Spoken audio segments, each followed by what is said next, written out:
RJ Rasel ভূত.com YouTube চ্যানেলে আপনাদের সবাইকে স্বাগত জানাচ্ছি। আমি রাসেল। আশা করছি আপনারা সবাই ভালো আছেন এবং ভালোর দলে আছেন। আপনারা ভালোবাসেন বলেই প্রতি বৃহস্পতিবার রাত 11:59 আমরা ফিরে আসি এই ইউটিউব চ্যানেলটিতে। আমরা চাই আপনারা প্রতিনিয়ত জেনে যান কোন ঘটনাটি আজকে আমরা শোনাবো আপনাদেরকে, আর সেই জন্যই আমাদের এই চ্যানেলটি আপনারা সাবস্ক্রাইব করুন। আমাদের ঘটনাগুলি যদি আপনাদের ভালো লাগে তাহলে অবশ্যই লাইক দিন, কমেন্ট করুন এবং শেয়ার করুন। আর সেই সাথে সবসময় আপডেট পেতে আপনারা আমাদের ইউটিউব চ্যানেলটি সাবস্ক্রাইব করুন। আশা করছি আজকের এপিসোডটি আপনাদের ভালো লাগবে। চলুন কথা না বাড়িয়ে আমরা ঘটনায় চলে যাই। You never were alone.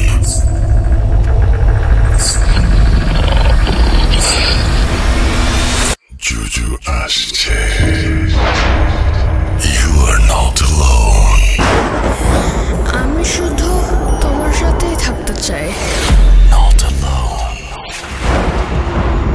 লুকোচুরি খেলবে? লুকোচুরি? You will never be alone.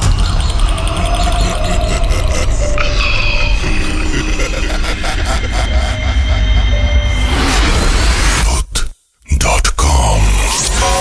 The fear returns with Russell.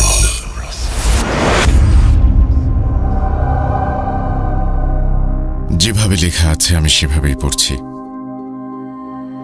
আসসালামু আলাইকুম রাসেল ভাই, আমি জুবায়ের মাহমুদ জিয়ন। আপনি সবসময় ভালোই থাকেন আমি জানি, কিন্তু আমি মোটেও ভালো নেই। 122 নম্বর এপিসোডে প্রচারিত ভূত FM শুনে বিড়ম্বনার লাস্টে আমি বলেছিলাম 6 বছর ধরে চলমান একটা স্টোরি আমি শেয়ার করব। আমার ধারণা এখানে ভূত FM না, ভূত.com হবে। সেই স্টোরি নিয়ে আবারও হাজির হলাম। চলুন শুরু করি ঘটনায় যাবার আগে আমি কিছু ইনফরমেশন দিয়ে দেই, সবার মনোযোগ আকর্ষণ করছি। আমার নানু বাড়ি পাবনা জেলার ঈশ্বরদী থানার রূপপুর গ্রামে। বর্তমানে সবাই পারমাণবিক বিদ্যুৎ প্রকল্পের কারণে রূপপুরকে ভালোভাবেই চেনে। আমার আম্মুরা 6 বোন এবং 2 ভাই। নানু ভাই রেলওয়েতে জব করতেন, আর নানি ছিলেন অনেক ধার্মিক মানুষ। তিনি অনেক কঠোরভাবেই ছেলে মেয়েদের মানুষ করেছেন। মেয়েদের মধ্যে আম্মু 3 নাম্বার। একবার নানু বাড়িতে কাজের জন্য এলাকার এক রাজমিস্ত্রিকে ডাকা হয়।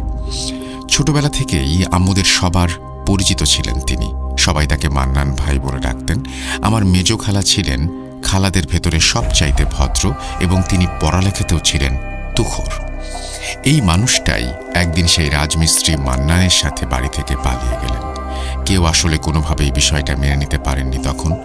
নানু ভাই আমার মেজ খালাকে রীতিমতো ত্যায্যই করে দিয়েছিলেন। খালামণির প্রথম বাচ্চা হওয়ার পরে নানু তাকে মাফ করে দিয়েছিলেন। খালামণির একটা মেয়ে হয়, নাম রাখা হয় মিশু, এবং কিছুদিন পরে মান্নান খালুর একটা চাকরিও হয়ে যায় রেলওয়েতে। আমি মিশু আপুর থেকে 2.5 বছরের ছোট। আমি নানুর প্রথম নাতি, তাই আমার আদর একটু বেশি। কিন্তু খালাতো ভাই বোনদের ভেতরে আমি 3 নাম্বার। আমার বয়স যখন 7, তখন মেজো খালা আবার প্রেগনেন্ট হন, কিন্তু কন্ডিশন এতই খারাপ ছিল যে 7 মাসেই বাচ্চা সিজার করে বের করে নিয়ে আসতে হয়। সিজারের সময় তিনি মান্নান খালুকে চয়েস দেন যে কোনো একজনকে বাঁচাতে পারবেন। খালু বললেন সন্তান গেলে যাক, বাচ্চার মা যেন ঠিক থাকে। কথা শুনে নানি অনেক ক্ষেপে গিয়েছিলেন। তিনি বলেছিলেন আল্লাহ চাইলে দুজনই বাঁচবে। এভাবে আমি আমার প্রথম নাতিকে মারতে দেব না। আল্লাহর রহমতে দুজনই বেঁচে যান। নার্স একটা তেলাওয়াত করে বাচ্চাকে এনে আমার আম্মুর কোলে দেন। সবাই খুশি ছিল। বাচ্চা অপুষ্টিতে জন্মানোর কারণে অনেক রোগা ছিল। যাই হোক, এভাবে যুদ্ধ করে প্রাণে বেঁচে যাওয়া ছেলেটার নাম দেয়া হলো হাসিব। হাসিবের সাথে আমার সম্পর্ক নিজের ভাইয়ের মতোই। এবার আসি আসল ঘটনায়। সাল 2016। আমি রাজশাহীতে বসে রিঅ্যাডমিশনের প্রিপারেশন নিচ্ছি। হঠাৎ আম্মু ফোন দিয়ে কান্না শুরু করে দিল। আমি বললাম, আম্মু কি হয়েছে, তুমি কাঁদছো কেন? আম্মু বলল, তোর মেজো খালা অ্যাক্সিডেন্ট করেছে, মনে হয় বাঁচবে না রে। আমি জিজ্ঞেস করলাম, কিভাবে হয়েছে আম্মু? আম্মু বলল, তোর খালা তার ভাসুরের ছেলের জন্য মেয়ে দেখতে ঈশ্বরদী গিয়েছিল। ফেরার পথে কিভাবে বাইক রাস্তায় স্লিপ করে পড়ে গেছে আল্লাহই জানে। আমি জিজ্ঞাসা করলাম তারপর? আম্মু বলল, আখ বোঝাই ট্রাক্টর তোর খালার 2 পায়ের ওপর দিয়ে চলে গেছে, পায়ের কিচ্ছু আর নেই। এই বলে আম্মু ফোন রেখে দিল। পরে মামাকে ফোন দিয়ে শুনলাম খালামণিকে ঢাকা পঙ্গু হসপিটালে নেওয়া হয়েছে। সেদিনের মতো আমি ঘুমিয়ে যাই। সকালে ঘুম ভাঙে এক কাজিনের ফোন কলে। জিয়ন, খবর কিছু জানো? অ্যাম্বুলেন্স তো টাঙ্গাইলে অ্যাক্সিডেন্ট করেছে, কেউ হয়তো বেঁচে নেই। আমার মাথায় আকাশ ভেঙে পড়ল। আমার জানা মতে অ্যাম্বুলেন্সে বড় মামা, মেজো খালু, জামাল খালু এবং খালুর ছোট ভাইয়ের ওয়াইফ ছিল। আমি কোনোভাবেই কারো খোঁজ পাচ্ছিলাম না। আম্মু আমাকে ফোন দিয়ে বলল, বের হোস না, মহামারী শুরু হয়েছে ফ্যামিলিতে। সারাটা দিন অনেক টেনশনে কাটে আমার। কোনো খবর না পেয়ে আমি টাঙ্গাইলে এক বান্ধবী মিমকে ফোন দিয়ে সব ঘটনা বলি। ওখানে একই দিনে 2টা অ্যাক্সিডেন্ট হয়েছিল। মিম টাঙ্গাইল সদর হসপিটালে গিয়ে খুঁজে বের করে আমাকে সব জানায়। মিমের ফোন থেকে আমি খালামণির সাথে কথাও বলেছিলাম। গাড়ির ড্রাইভার, হেল্পার স্পটেই মারা যায়। আল্লাহর রহমতে বাড়ির মানুষদের ইনজুরি হলেও তারা প্রাণে বেঁচে যায়। যাই হোক, প্রায় 30টা অপারেশন করার পরে খালামণি তার পা ফিরে পান। সবাইকে বলে রাখি, এই অ্যাক্সিডেন্টের বিষয়টা একটু মাথায় রাখবেন। এরপরে রহস্য উদ্ঘাটন হবে। অ্যাক্সিডেন্টের ঠিক 6 মাসের মাথায় ঘটনা শুরু হয়। তখন আমি ঢাকা সেটেল হওয়ার প্রিপারেশন নিচ্ছি। আম্মু ফোন দিয়ে বলে, বাবু জানিস হাসিবের সাথে কি হচ্ছে? ওর দরজার সামনে কে যেন 4টা ডিমের ভেতরে 8টা গোলাপ ফুল পুঁতে দিয়ে গেছে। আবার বাড়িতে আরবি লেখা উঠে যাচ্ছে। হাসিবের খাবারের প্লেট, মগ কোনো কিছুতেই বাদ থাকছে না। এমনকি ও রুটি খেতে গেলেও ওর রুটিতে আরবি লেখা উঠে যাচ্ছে। এগুলো শোনার পরে আমি আম্মুকে বললাম, আম্মু কাউকে বলো এগুলো ছবি তুলে রাখতে, আর আমি ঢাকা যাবার কয়েকদিন পরে যাব হাসিবের সাথে দেখা করতে। আম্মু বলল, তোর আসতে হবে না, এই বলে ফোন রেখে দিল।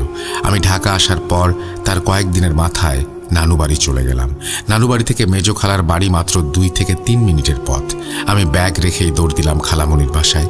গিয়ে দেখি দেয়ালে দেয়ালে আরবি লেখা, সাথে ভাঙা ভাঙা হাতে বাংলাও লেখা।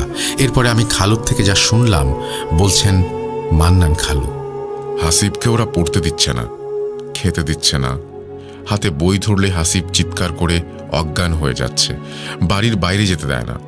এক কবিরাজের কাছে নিয়ে গিয়েছিলাম, তার জিনিসে কোনো কাজই হলো না। পরে এক মৌলানাকে ডেকে এনে বাড়ি বন্ধ করে নিলাম, আর হাসিব যেন চোখে ওদের না দেখে সেই ব্যবস্থা নিলাম। আমি খালুকে জিজ্ঞেস করলাম, খালু ওরা কারা? জিন। কতজন ওরা? জানি না। এই বলে বাজারে চলে গেল। আমি রুমে ঢুকে দেখি মিশু আপু হাসিফকে নিয়ে শুয়ে আছে, আর রুমের ভেতরে 7 জন মানুষ বসা, যারা সবাই বাড়িরই মানুষ। বাড়িতে ঢোকার পরে আমি একটা জিনিস খেয়াল করলাম যে রুমগুলোর ভেতরের পরিবেশ অনেক ভারী, কেমন যেন শরীরে শক্তি পাচ্ছি না। তাই আমিও হাসিবের পাশে শুয়ে পড়লাম। কিছুক্ষণ পরে দেখলাম হাসিবের শরীর কেমন যেন শক্ত হয়ে গেল, আর ওকে কে যেন চুল ধরে টেনে তুলে দিচ্ছে। এটা দেখে আমি আর মিশু আপু হাসিবের শরীরে হাত দিতেই হাসিব ও মা গো বলে অজ্ঞান হয়ে যায়। খালুকে ফোন দিতেই খালু আরেক কবিরাজ নিয়ে আসলেন। হাসিবের জ্ঞান ফিরল। কবিরাজ চলে যাবার সাথে সাথেই শুরু হলো আরেক অত্যাচার। হাসিবের বই, খাতা এবং জামা কাপড়ে আগুন ধরা শুরু হয়ে গেল। আমি আর জহির মামা অনেক দৌড়াদৌড়ি করে সেই আগুন কোনোভাবে নেভানোর পরে খালামণিকে বললাম, বাড়িতে এমন কিছু রেখো না যাতে আগুন ধরানো যায়। এসব বলে আমি নানু বাড়ি চলে আসলাম। পরের দিন সকালের ঘটনা, ছোট মামা গেছে হাসিবের খোঁজ নিতে। যাওয়ার পরে মামা দরজার বাইরে দাঁড়িয়ে অনেক ডাকাডাকি করে, কিন্তু কেউ দরজা খোলে না। একসময় মামা খেয়াল করেন যে মেইন গেটে তালা মারা, বাড়িতে কেউ নেই। তাহলে টিউবওয়েল থেকে পানি তুলছে কে? এত মানুষের কথাই বা শোনা যাচ্ছে কিভাবে? আমরা হাটে গেলে বা বাজারে গেলে যেমন অনেক মানুষের একটা শব্দ পাই, ঠিক সেই রকমের শব্দ। মামা দরজার বাইরে দাঁড়িয়ে খালামণিকে ফোন দেয়। খালামণি ফোনের ওপাশ থেকে বলেন, আমি তো হাসিফকে নিয়ে কুষ্টিয়া আসছি এক কবিরাজের কাছে, বাড়িতে কেউ নেই। মামা এসব শুনে তাড়াতাড়ি এখান থেকে চলে আসে। বিকালে আমি খালামণির সাথে দেখা করতে গেলে খালামণি যেটা আমাকে বলেন, কবিরাজ আমাদেরকে সব দেখিয়ে দিয়েছেন। এক গামলায় পানি নিয়ে তিনি দোয়া পড়ে ফুঁ দিলেন, আর সব দৃশ্যমান হয়ে গেল। হাসিফকে বান মারা হয়েছে, আর ওকে পড়াশোনা করতে দেবে না বলেই এর সাথে হাসিবের বাইরেও বেরোতে পারবে না। কিন্তু ওই কবিরাজ এটার কোনো চিকিৎসা করতে পারবেন না, কারণ তিনি এত শক্তিশালী নন। এসব শোনার পরে মনটা অনেক খারাপ হয়ে যায় আমার। হাসিব অনেক ভালো স্টুডেন্ট, আর সামনেই জেএসসি এক্সাম দিবে, পড়তে না পারলে তো বিপদ। এরপরে রিজভি হুজুরকে ডাকা হয়। তিনি একজন বিহারি হুজুর। তিনি বাড়িতে ঢুকেই বলেন এ বাড়িতে অনেক জিন চালান করা আছে এবং তিনি এদের সাথে পেরে উঠবেন না, তবে তার উস্তাদ নাসিম হুজুর পারবেন। তার উস্তাদের বাড়ি দিনাজপুরে। তাকে খবর পাঠানো হলো। তিনি 3 দিনের মাথায় 4 জন সহকারী নিয়ে আসলেন খালামণির বাড়িতে। হুজুর কাজ করার আগে একজন তুলারাশির লোক চাইলেন, যিনি হবেন পরিবারের কেউ। এখানে একমাত্র মিশু আপু ছিল তুলারাশি। আপু সে সময় বরিশালের শহীদ আব্দুর রব টেক্সটাইল ইঞ্জিনিয়ারিং কলেজে পড়াশোনা করতেন। সবার অমত উপেক্ষা করেই মান্নান খালু আপুকে নিয়ে হুজুরের সাথে আসেন। আসনে বসেন। আসনে আপুর সাথে আরও একজন হাফেজ ছিল। হুজুর আপুকে বলে দিলেন, ভয় পেও না, অনেক কিছু তুমি দেখবে, সেগুলো মনে রাখবে, আর বাইরের কাউকে কিছু বলবে না। হুজুরের দোয়া পড়া শুরু হলো। 5 থেকে 7 মিনিট পর আপু কেঁপে কেঁপে উঠতে দেখে নাসিম হুজুর জিজ্ঞেস করলেন, তুমি কি দেখছো কিছু? আপু বলল, আমি দেখছি অসংখ্য মানুষের মতো, কিন্তু মানুষ না। হুজুর বললেন, দেখো তো এমন কেউ আছে কি না যে দেখতে বানরের মতো কিন্তু হাত পা মানুষের মতো? আপু বলল, জি হুজুর, এমন অনেকে আছে। হুজুর বললেন, গুনে দেখো। আপু গুনে বললেন, 1000-এর মতো হবে। এবার হুজুরের কপালে চিন্তার ভাঁজ দেখা গেল। আমাদের পরিবারে 20-25 জন সদস্য উপস্থিত ছিলেন সেখানে। হুজুর গম্ভীর গলায় বললেন, এখানে কয়েক লক্ষ জিনের বসবাস। আসলে কি সব চালান করা? আমি যা দেখছি তাতে তো কিছু জিন এখানে কয়েক শত বছর ধরে এই ভিটা বাড়িতেই বাস করছে। কথা শেষ করে তিনি কাজে মন দিলেন। বাকি বিষয়গুলো মিশু আপুর কাছ থেকে শোনা। বলছেন মিশু আপু, আমাকে যখন আসনে বসানো হলো তখন আমি দেখলাম কোনো এক কালো শাড়ি পরিহিত মহিলা আমার প্রত্যেক চাচার বাড়ির নিচে 10টা করে তাবিজ পুঁতে দিচ্ছে। এরপর দেখলাম অসংখ্য মানুষের মতো শরীরের জন্তু বাড়ির চারপাশে ভর্তি। আমি দেখলাম হুজুর কি যেন একটা সুতা বের করলেন, সেটা আস্তে আস্তে শেকলে রূপ নিল এবং কয়েক হাজার জন্তুকে তিনি এই শেকল দিয়ে বেঁধে বোতলে ভরতে শুরু করলেন। আপুর কথা থামিয়ে দিয়ে আমি বললাম, আপু, আমরা শুধু বোতলটাই দেখেছি, আর কিছু দেখিনি। যাই হোক, এসব কাজ শেষ করে হুজুর একে একে খালুর প্রত্যেক ভাইয়ের বাড়ি গেলেন এবং একে একে প্রত্যেক বাড়ি থেকে 10টা করে তাবিজ তুললেন। তারপর তিনি আসলেন মান্নান খালুর বাড়িতে। বাড়ি থেকে সবাইকে বের করে দিয়ে তিনি সেখান থেকে 101টা তাবিজ তুলে পুড়িয়ে দেন। এরপর তিনি বাড়ি বন্ধ করেন। আর কিছু পানি তেল পড়ে দিলেও বলেন এগুলো যেন হাসিব ও মিশু আপুকে খাওয়ানো হয়। সেদিন রাত্রি যাপন করে হুজুর ট্রেনে করে দিনাজপুরের উদ্দেশ্যে রওনা দেন। এদিকে খালু তার সাইকেলে হাসিবকে নিয়ে রওনা দেন হাসিবের স্কুলের উদ্দেশ্যে। কিছুতে যেতেই হাসিব সাইকেল থেকে পড়ে যায় এবং মাগো বাঁচাও বলে চিৎকার শুরু করে। দেখতে দেখতেই হাসিবের সাদা শার্ট লাল রক্তে ভিজে যায়। হাসিব অজ্ঞান হয়ে যায় মাটিতে। খালু তড়িঘড়ি করে হাসিবের শার্টটা খুলে দেখে সারা শরীরে চাকু দিয়ে কাটা। খালু ভালোভাবে খেয়াল করে দেখলেন চাকু দিয়ে কেটে কি যেন আরবিতে লেখা হয়েছে। হাসিবের শরীর থেকে রক্ত পড়া বন্ধ হচ্ছিল না। খালু হাসিবকে কোলে তুলে নিয়ে বাড়ির উদ্দেশ্যে রওনা দেন। এভাবে হাসিবকে দেখে মিশু আপু চিৎকার করে কান্না করতে করতে এসে হাসিবকে ধরে। হাসিবকে ধরার সাথে সাথেই মিশু আপু অজ্ঞান হয়ে যান। হাসিবকে খালু ঘাড়ে শুইয়ে আপুকে ঘরে নিয়ে যাওয়ার চেষ্টা করেন, কিন্তু কোনোভাবেই আপুকে ওঠানো যাচ্ছিল না। মনে হচ্ছিল আপুর ওজন 100 গুণ বেড়ে গেছে। 10 জন মানুষ ধরাধরি করেও অনেক কষ্টে আপুকে ঘরে নেওয়া হয়। অনেক সময় কেটে গেলেও মিশু আপু এবং হাসিব কারোরই জ্ঞান ফিরছিল না। খালু নাসিম হুজুরকে সবকিছু ফোন দিয়ে বললেন। নাসিম হুজুর বললেন, আমি ফিরে আসছি, আমাকে কিছুক্ষণ সময় দিন। কয়েক ঘন্টা পরে নাসিম হুজুর ফিরে আসলেন। এসেই প্রথমে তিনি 2 জনের জ্ঞান ফেরালেন। দেখতে দেখতে চোখের সামনেই হাসিবের গায়ের লেখাগুলো ভ্যানিশ হয়ে যায়। আমি প্রমাণস্বরূপ সবকিছুর ছবি ও ভিডিও কালেক্ট করে রেখেছি যেন ভূত FM বা ভূত.com-এ শেয়ার করতে পারি। যাই হোক, এরপর হুজুর খালুকে বললেন, শয়তানটা এবার আপন মেয়ের ওপরেও জিন চালান করে রেখেছে, ওকে আপনি বরিশাল পাঠিয়ে দিন, আর আমি মিশুকে প্রোটেকশন দেওয়ার জন্য 2 জন জিন দিয়ে দিচ্ছি। মিশু যেন ভয় না পায়। পরের দিন আপুকে বরিশাল পাঠিয়ে দেয়া হয়। এদিকে হুজুর এবার যুদ্ধ ঘোষণা করে দিলেন জিনদের বিরুদ্ধে। তিনি হুঙ্কার দিয়েই বললেন, তোরা যাবি নয়তো মরবি। এই বলে তিনি কাজ শুরু করেন। আমরা শুধু তীব্র পোড়া গন্ধ পাচ্ছিলাম আর পোড়া শব্দ পাচ্ছিলাম। এভাবে চলছে ঘন্টার পর ঘন্টা। হুজুর তার কাজ করেই চলেছেন। এক সময় আমার নানু ভাই বলে উঠলেন, হুজুর, আপনার শরীর তো ভালো মনে হচ্ছে না, একটু রেস্ট নেন। হুজুর কোনো উত্তর দিলেন না। একটু পরে হুজুরের চোখ উল্টে তিনি মাটিতে পড়ে গেলেন। আমরা ধরাধরি করে তাকে বসিয়ে পানি খাওয়ালাম। তার নাক দিয়ে রক্ত আসতে শুরু করলো। আমরা একটু ভয় পেয়ে গেলাম। সবাই বলেন, হুজুর অনেক করেছেন, এখন একটু রেস্ট নিন। এই বলে তারা তাকে একটা ফাঁকা রুমে থাকতে দেন। কিছুক্ষণ পরে আর হুজুরকে পাওয়া যায় না। পরের দিন হুজুরের ফোন আসে, খালুর ফোনে। হুজুর বলেন তার জিনেরা তাকে বাঁচিয়ে নিয়ে গেছে এবং তিনি বলেন, আপনার ছেলের চিকিৎসার জন্য নেয়া অর্থ আমি রেখে এসেছি, আমি পারলাম না, মাফ করে দিয়েন। কয়েক মাস পরে নাসিম হুজুর অস্বাভাবিকভাবে মারা যান। এদিকে হাসিবের ওপরে চলতে থাকে জিনদের অত্যাচার। খালামণি বাড়িতে সবসময় দেখতেন ছায়ামূর্তিরা ঘুরে বেড়াচ্ছে। এগুলো আর ভয় লাগতো না তার। ছেলে শেষ হয়ে যাচ্ছে দিনে দিনে। কোনো মার ভয় ডর থাকে না এ সময়। হাসিবের শরীরে যে টাইপের লেখা উঠত তা এরকম, কোরআন যদি বুকের ওপরে রাখা হয় তাহলে যেরকম একটা ছবি, এরকম টাইপের মাঝে মাঝে ছবি ভেসে উঠত। যদি কোনো হিন্দু তান্ত্রিকের চিকিৎসা করতে আসতো তাহলে ছবি অনেক সময় অন্যরকম হয়ে যেত। দেশের মধ্যে সাঁওতাল উপজাতির কালো জাদুর দক্ষতা অনেক, তাই আমরা সাঁওতালদেরকেও নিয়ে যাই বাড়িতে। তারা তখন হাসিবের বুকে একটা ক্রস দেখতে পায়। এভাবেই কোনো কাজ হচ্ছিল না। খালু বললেন, সবই তো চেষ্টা করলাম, এবার একজন খ্রিস্টিয়ান কবিরাজকে ডাকি। তিনিও আসলেন, তার কেরামতি দেখালেন। এবার হাসিবের সারা শরীরে অনেক লেখা উঠল। আমি যেহেতু তাবিজের বই পড়েছিলাম তাই আমি কিছু জিনিস বুঝলাম যে এগুলো নর্মাল লেখা না, এগুলো প্রাচীন মিশরীয় কুফরি কালামের নকশা। কবিরাজ হার মেনে নিলেন। এভাবে 6 মাস কেটে গেল। হাসিবের অবস্থার অবনতি শুরু হলো। একদিন খালু এক কবিরাজের সন্ধান পান। ভেড়ামারা তার বাড়ি। তাকে নিয়ে আসার পরে তিনি বলেন, আপনাদের বাড়ির পেছনের বাগানে কাফনের কাপড় পোতা আছে, এটা এক জায়গা থেকে আরেক জায়গায় মুভ করে। এটা যদি আমি তুলি তাহলে আপনার ছেলে হয়তো সুস্থ হবে, কিন্তু আমি মারা যাব। এই বলে কবিরাজ চলে গেলেন।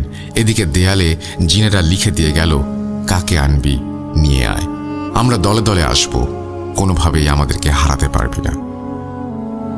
14 এপ্রিল 2017 খালু ঢাকার এক মওলানার সন্ধানে আসেন হাসিবকে নিয়ে।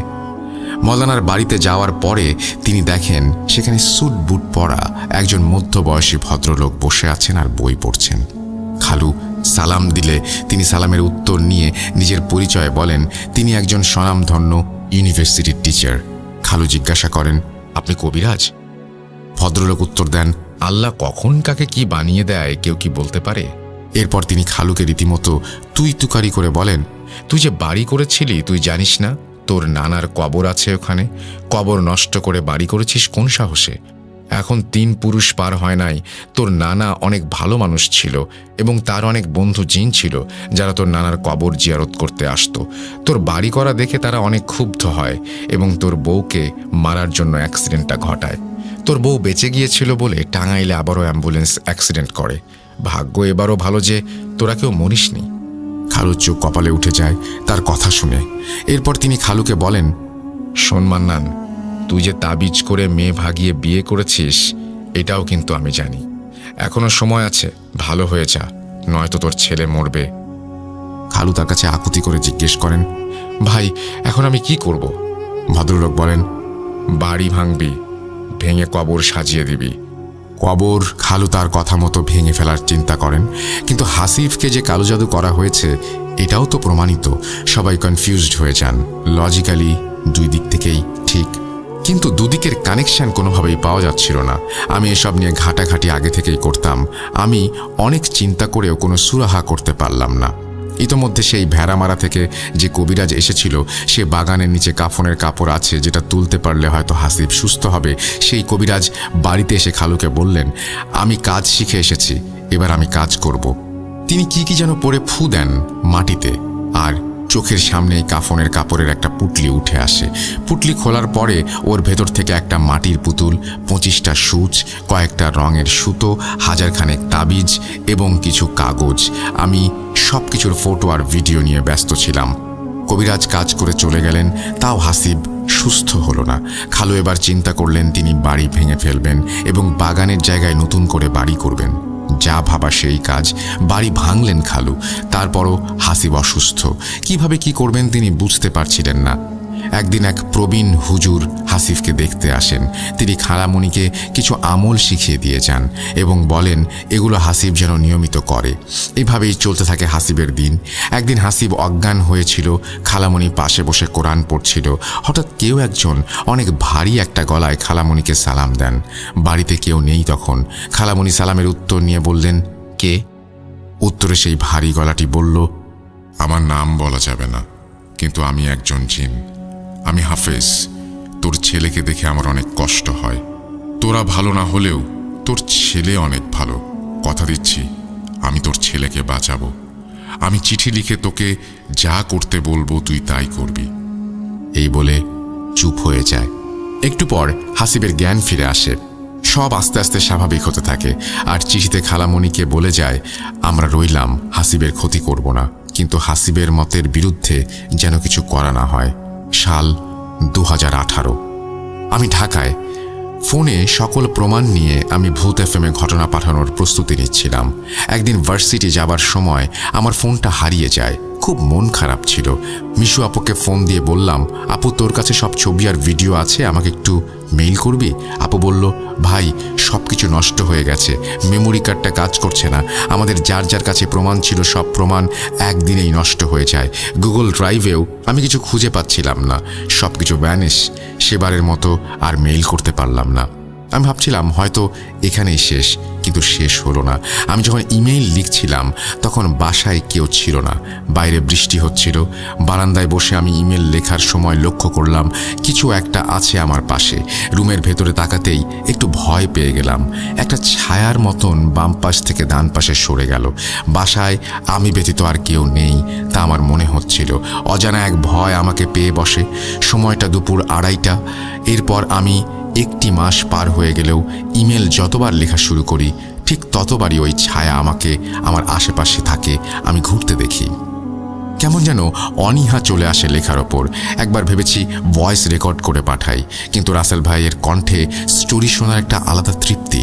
লেখার সময় আমি অনেক স্কিপ করেছিলাম ইচ্ছা করেই। ভেবেছিলাম স্টোরিকে 2টি ইমেইলে ভাগ করব, কিন্তু এখনকার পরিস্থিতি দেখে মনে হচ্ছে কিছু একটা ইমেল লিখে পাঠাতে পারলে ভালো হতো।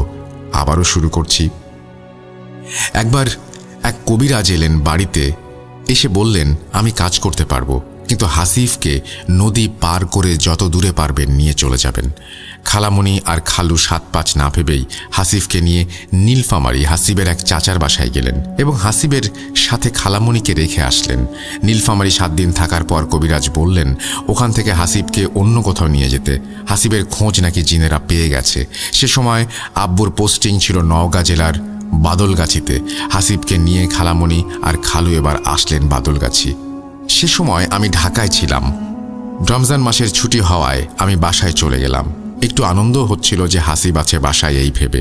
হাসিবের বদলগাছে আসার 6 দিন হয়ে গেছে। 6 দিন ছেলেটা বাড়ির বাইরে বের হয়নি। আমি বাসায় গিয়ে পরের দিন বিকেলে হাসিবকে নিয়ে ইফতার কিনতে বের হলাম। হাসিব অনেক খুশি হলো বাইরে যেতে পেরে।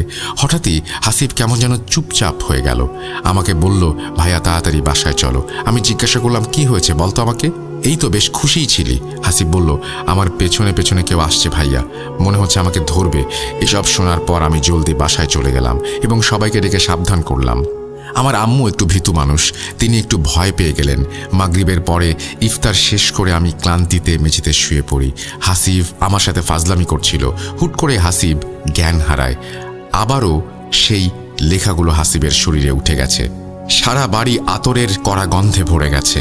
এতই কড়া গন্ধ যে আমার কেমন যেন তিতা লাগছিল মুখের মধ্যে। অজ্ঞান অবস্থায় হাসিবের খিঁচুনি শুরু হয়ে যায়। কোনো উপায় না দেখে আব্বু বাড়িওয়ালা আঙ্কেলকে ডাকেন। বাড়িওয়ালা আঙ্কেল সহ যারা বাসায় থাকে সবাই আমাদের ফ্ল্যাটে চলে আসে। তারা এসব দেখে হকচকিয়ে যায়। এগুলোও কি সম্ভব? স্পষ্ট গায়ে লেখা দেখা যাচ্ছিল, সদ্য কেউ ছুরি দিয়ে কেটে যেন নকশা করে দিয়ে গেছে। পাশের মসজিদ থেকে ইমাম সাহেবকে ডাকা হলো। তিনি বাসায় আসলেন। এসে তিনি হাসিবের রুমের দরজার কাছে এসে থেমে গেলেন। এরপর মাথা নিচু করে বললেন, মাফ করেন, আমার দ্বারা সম্ভব না, এই বলে চলে গেলেন। এদিকে হাসিবের কোনো জ্ঞান নেই। প্রায় 1 ঘন্টা মুখ দিয়ে ফেনা বের হচ্ছে হাসিবের। কিছু না পেয়ে আমি সালাম হুজুরকে ফোন দেই। সালাম হুজুর হলো তিনি যিনি আমাকে তাবিজ দিয়েছিলেন আমার সমস্যা দূর করতে। উনি সবকিছু শুনে পরে বললেন, রুমের সব লাইট অফ করো, তারপর জানালার পর্দাগুলো নামিয়ে দিয়ে সবাই রুমের বাইরে চলে যাও। আর হ্যাঁ, বিছানা নিচে 1 গ্লাস পানি রেখে দাও। আমি ফোন না দেওয়া অবধি কেউ রুমে ঢুকবে না। এই বলে হুজুর ফোন রেখে দিলেন। আমরা সবাই হুজুরের কথা মতো কাজগুলো করে রুম থেকে বেরিয়ে আসলাম। 10 মিনিট পরে হুজুরের কল আসলো। বলল, রুমে যাও জিয়ন, গিয়ে পানির গ্লাসটা তুলে 2 বারে হাসিবকে খাওয়াও। আর আমার বন্ধু জিনেরা ওদের অনেক দূরে তাড়িয়ে দিয়ে এসেছে, কিন্তু ওরা আবার আসবে, সাবধানে থেকো। এই বলে ফোন রেখে দিলেন হুজুর। আমি রুমের লাইট জ্বালিয়ে দেখি পুরো রুম ধোঁয়াটে কুয়াশায় ভরা, সাথে কড়া আগরবাতির গন্ধ। বিছানা থেকে হাসিব আমাকে ডাকছে, ভাইয়া, জিয়ন ভাইয়া, আমি পানি খাবো, আমাকে পানি দাও। আমি হুজুরের দেয়া পানিটুকু হাসিবকে 2 বারে খাইয়ে দেই। সেদিন রাতে আরও 2 বার হাসিব এমন হয়েছিল। আরও অনেক কিছু আছে যেগুলো বলতে গেলে ইমেল অনেক বড় হয়ে যাবে। সাল 2020। এই কয়েক বছরে মিশু আপুর বিয়ে হয়েছে, অনেক কিছুর পরিবর্তন হয়েছে।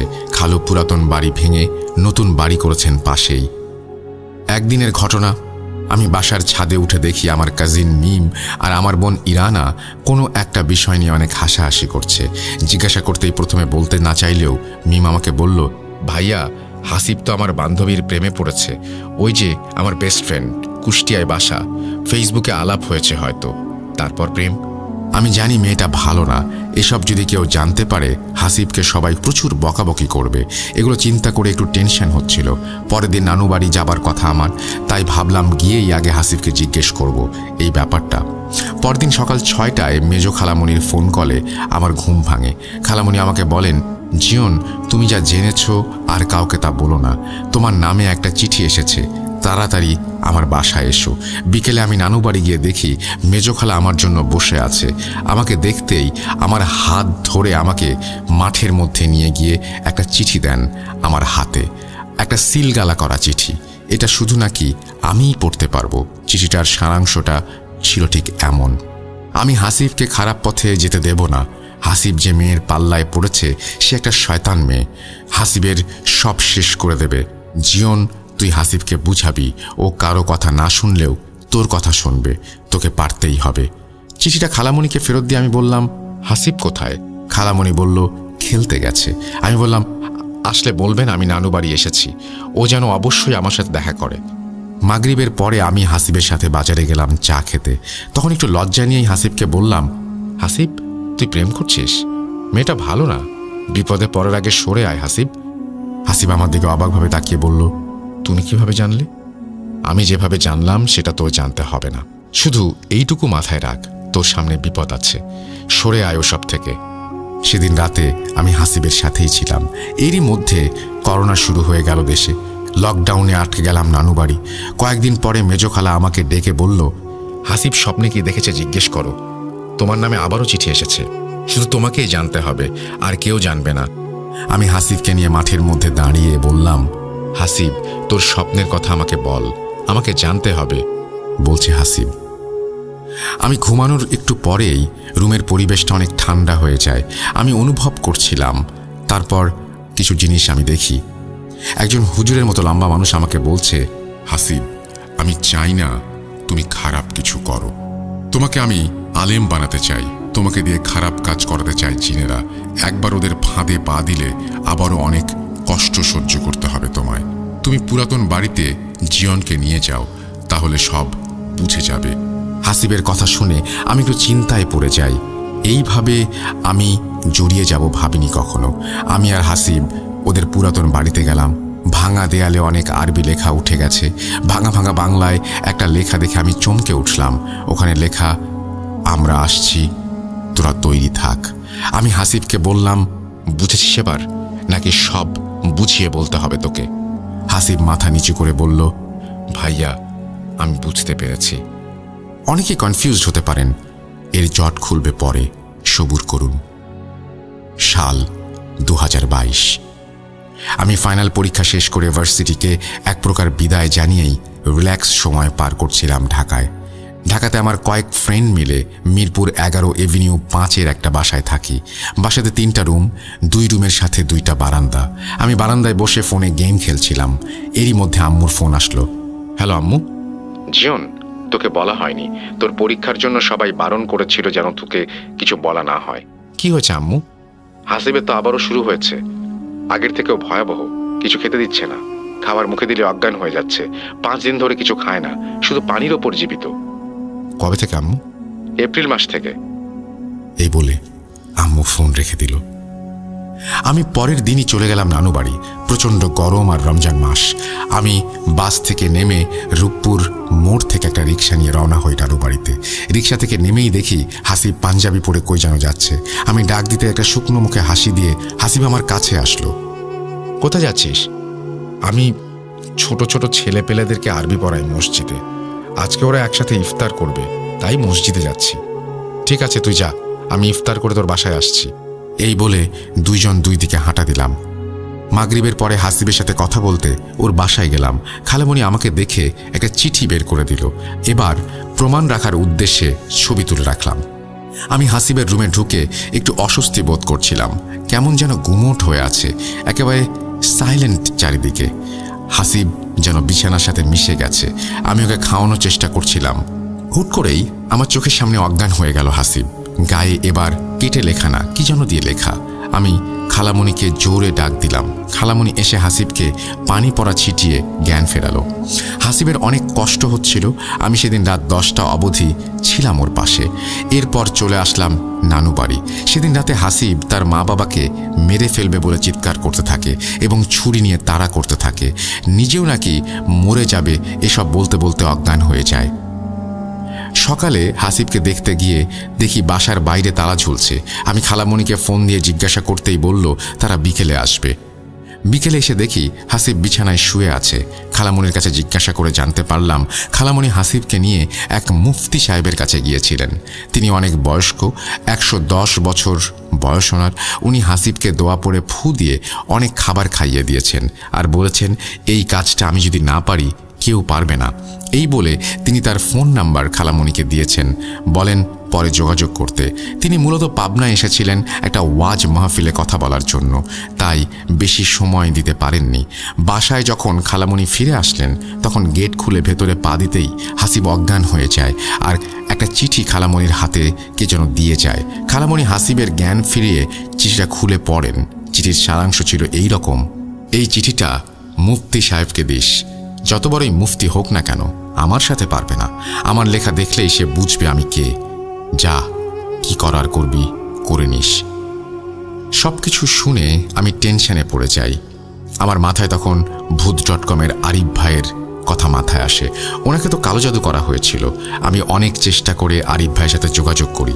সবকিছু শুনে আরিফ ভাই আমাকে বলেন, ভাই আমি তো কয়েকজনের কাছ থেকে ট্রিটমেন্ট নিয়েছি, আপনিও চাইলে এই কাজটা করতে পারেন। আমি আরিফ ভাইকে কিছু চিঠির ছবি দেই। এরপর একবার সাবিত আলম ভাইয়ের সাথে যোগাযোগ করেছিলাম, কিছু ছবি আমি তাকে পাঠিয়েছিলাম। ঘটনাটা শেয়ার করার জন্য আরিফ ভাই এবং সাবিত ভাই আমাকে বলেছিলেন। তখন এমন অবস্থা ছিল যে মাথা কাজ করছিল না। একদিন আমি বসে চিঠিগুলো পড়ছিলাম। একটা জিনিস বেশ বুঝলাম, জিনেরা চায় হাসিবকে বিয়ে দিতে, কিন্তু হাসিব তো ছোট, এবার এইচএসসি পরীক্ষা দেবে, ওকে কিভাবে বিয়ে দেবো আমরা? এদিকে হাসিবের অবস্থা না খেয়ে না দিয়ে এমন খারাপ হচ্ছিল যে উঠে দাঁড়ানোর মতো শক্তি থাকতো না শরীরে। অবস্থা বেগতিক দেখে খালামণি হাসিবকে হাসিবের কাজিনের বাসায় নিয়ে যান ভেড়ামারায়। এবার শুরু হয় সমস্যা আমার সাথে। আমি যে রুমে থাকি নানু বাড়ি গেলে সেটা একেবারে বাইরের রুম, অনেকটাই সেপারেট একটা রুম বলা যায়। বড় মামার বেডরুম পার হলেই অনেক লম্বা জায়গা জুড়ে ডাইনিং স্পেস, সাথে একটা বড় ড্রয়িং রুম, তার পাশেই ওই রুমটায় আমি থাকি। একদিন রাতে শুয়ে আছি আমি, রাত 12টা, সেহরি করতে ওঠার আগে আমার ঘুমটা ভেঙে যায়। প্রচণ্ড গরমে আমি শরীর গা একেবারে ভিজে গিয়েছে ঘামে। সিলিংয়ে তাকিয়ে দেখি ফ্যান অফ, কিন্তু ডিম লাইট জ্বলছে।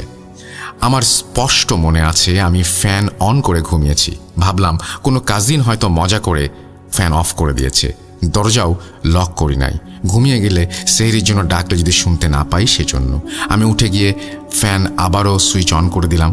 শুয়ে আছি ফ্যানের দিকে তাকিয়ে। কিছুক্ষণ পর দেখি ডিম লাইটের আলোটা কাঁপছে, আর দেখতে দেখতেই ফ্যানটা অফ হয়ে গেল। আমি তো তাকিয়েই আছি, রুমে কেউ ঢোকেনি। তাহলে আমি ভয় পেয়ে গেলাম। এরপর লাইট জ্বালিয়ে বসে রইলাম সেহরির আগ পর্যন্ত। এই ঘটনা আমি কাউকে বলিনি, বললে সবাই টেনশন করবে। পরের দিন রাতে আবারও শুয়ে আছি, হঠাৎ দরজায় 2টা টোকা, আঙুল বাঁকা করে টোকা দিলে যেমন হয় তেমন। আমি উঠে গিয়ে ডাইনিং স্পেস দিয়ে সব চেক করে আবারও আসলাম, দেখলাম কেউ নেই। মামা তো রুম লক করে ঘুমায়, ওপাশ থেকে তো কেউ আসবে না। আমি আবারও গিয়ে শুলাম বিছানায়। কিছুক্ষণ পর আবারও দরজায় 2টা নক। এরপর মনে হলো 2-3 জন একসাথে নক করছে। আমি অনেক ভয় পেয়ে যাই। এবার আমি আম্মুকে ফোন দিই এবং এই রুমে আসতে বলি। আম্মু এসে জিজ্ঞাসা করলে আমি বলি কিছু হয় নাই।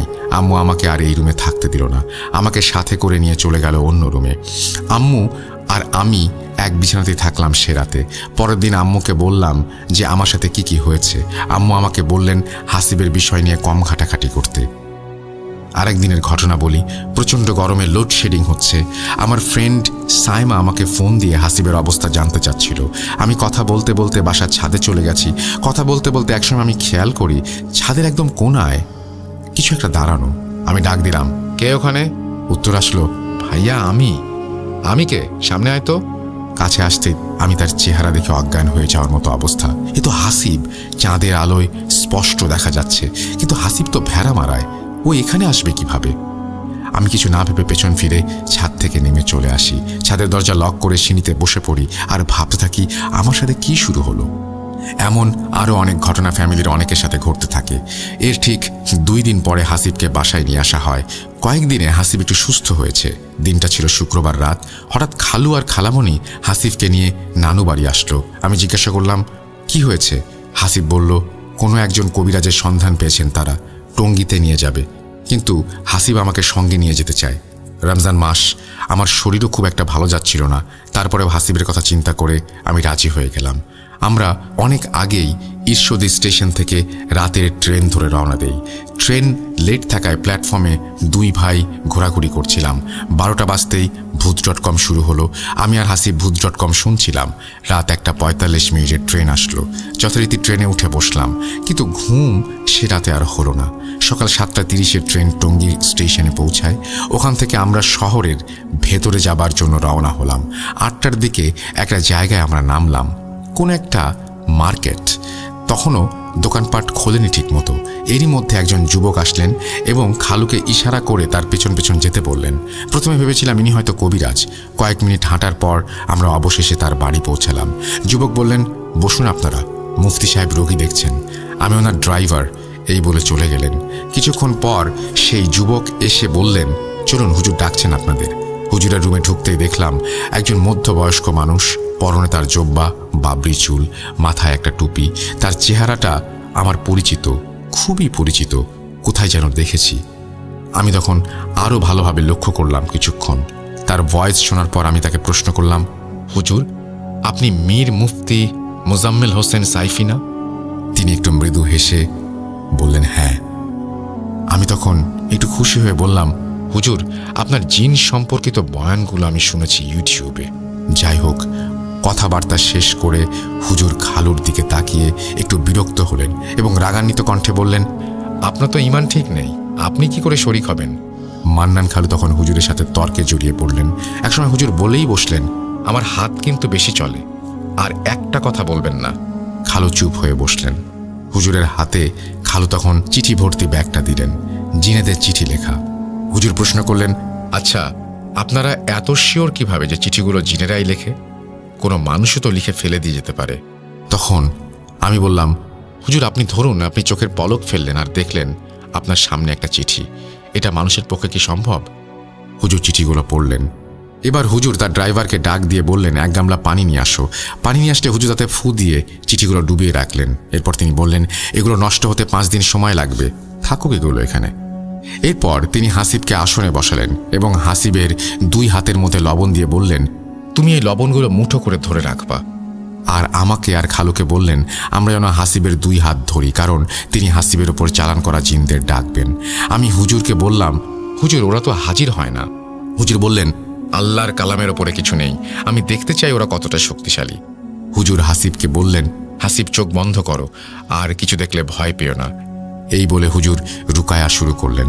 রুকায়ার শব্দে যেন ঘর কেঁপে কেঁপে উঠছিল, ভয়ানক শব্দ শোনাচ্ছিল সেই রুকিয়া। ৪৫ মিনিট রুকায়া করার পর হাসিবের শরীর কেঁপে কেঁপে উঠছিল, 2 হাত ছুটে যাচ্ছিল। হুজুর আমাকে ইশারায় জিজ্ঞেস করলেন হাসিবের হাত ছুটে যাচ্ছে কিনা। আমি ইশারায় উত্তর দিলাম, জি হুজুর। এবার হাসিবের হাত ছেড়ে দিলাম আমরা। হুজুর হাসিবকে বললেন, হাসিব, তুমি চোখে কি দেখছো? হাসিব বলল, ও চোখে কিছুই দেখেনি, কিন্তু ওর চোখে রক্তের ফোঁটা পড়ছে এবং কালো অবয়ব নাই, ডান দিক থেকে বাম দিকে, বাম দিক থেকে ডান দিকে ছুটাছুটি করছে। এটা সেই কালো জাদু যেটা আমাদের নবীজিকে করা হয়েছিল। এই জিন হাসিবের বুকের মাঝখানে গিট মারা আছে, এমনভাবে জিনটিকে গিট মারা আছে যে হাসিবের মৃত্যু না হওয়া অবধি সে শরীর থেকে বেরোবে না। তিনি আরও বলেন, এরা কয়েক দলে বিভক্ত, দলনেতার নির্দেশ না পাওয়া অবধি এরা কোনো ক্ষতি করবে না। এবার খালু বললেন, হুজুর, আপনাকে আমার বাড়িতে যেতে হবে, না হলে আপনি অনেক কিছু বুঝবেন না। হুজুর বললেন, হ্যাঁ, আমাকে তো যেতেই হবে, কিন্তু আমি কবে যাব সেটা আপনাদের বলবো না। হুজুর দেশের প্রায় সব জায়গাতেই ওয়াজ মাহফিল করেন, তাই প্রায় সকল এলাকায় তার পরিচিত। হুজুর বললেন, তার কাছে আসার খবরটা যেন কারোর সাথে শেয়ার না করা হয়, তার সাথে ফোনে কথা বললেও যেন বাড়ি থেকে অনেক দূরে গিয়ে কথা বলা হয়। এই বলে হুজুর একটু পাশের রুমে গেলেন। আমি হুজুরের পেছন পেছন গিয়ে হুজুরকে বললাম, হুজুর, আপনাকে আমার কিছু বলার আছে। হুজুর বসতে বললেন আমাকে। তারপর আমি বলা শুরু করলাম। আমার ছোট খালু ছোটবেলা থেকেই কুফরি কালাম আর কালো জাদুতে অনেক বিলিভ করেন। তিনি একসময় কালো জাদু করে এমন একজন মানুষের শাগরেদ ছিলেন। তিনি হাসিবের চিকিৎসা করার আশায় অনেক কালো জাদুকরের সাহায্য নিয়েছেন। হাসিব তো সুস্থ হয়ই নাই, উল্টো জিনটা শক্তিশালী হয়ে গেছে দিনে দিনে। আমার ভাইটাকে বাঁচান হুজুর, হাসিব ওর বাবার মতো না, ও অনেক ভালো। হুজুর এবার ভ্রু কুঁচকে আমাকে বললেন, আমি তাহলে কোন ভরসায় তোমার খালার বাসায় যাব? আমি যা বলবো তা যদি ওরা না মানে তাহলে তো কাজ হবে না। তখন মানুষ বলবে আমি ভণ্ড। আমার একটা সম্মান আছে এই সমাজে। হুজুর, আপনি খালামণির বাসায় যাওয়া অবধি আমি থাকব, ভরসা দিচ্ছি, তাও আপনি না করবেন না। এরপর হুজুরকে হাদিয়া দিয়ে আমরা বিদায় নিয়ে আসলাম সেখান থেকে। এর মধ্যে কিছু চিঠি খালামণির হাতে আসে। সারাংশ এই ছিল, আমরা হার মানব না কিছুতেই। বুধবার সকালে হুজুর আসলেন, সঙ্গে করে 2জন ছাত্র নিয়ে আসছেন তিনি। হুজুর আগেই বলে রেখেছিলেন যেন 40 দিনের পানি খাবারের ব্যবস্থা করে রাখি। ওই পানি হুজুর 1000 আয়াত পড়ে ফু দিয়ে যাবেন এবং ওই পানি হাসিবের সব কাজে ব্যবহার করতে হবে, অন্য কোনো পানি ধরা নিষেধ। বাসায় ঢুকে হুজুর বললেন, মহিলা মানুষদের আপাতত বাড়ির বাইরে যেতে বলুন, আমি থাকা অবস্থায় কোনো মহিলা যেন না ঢোকে বাড়িতে। শুধুমাত্র আমাকে আর খালুকে থাকতে বললেন হাসিবের সাথে। সবাই চলে গেল। আমাদের বললেন, আমার সাথে দোয়া পড়েন সবাই।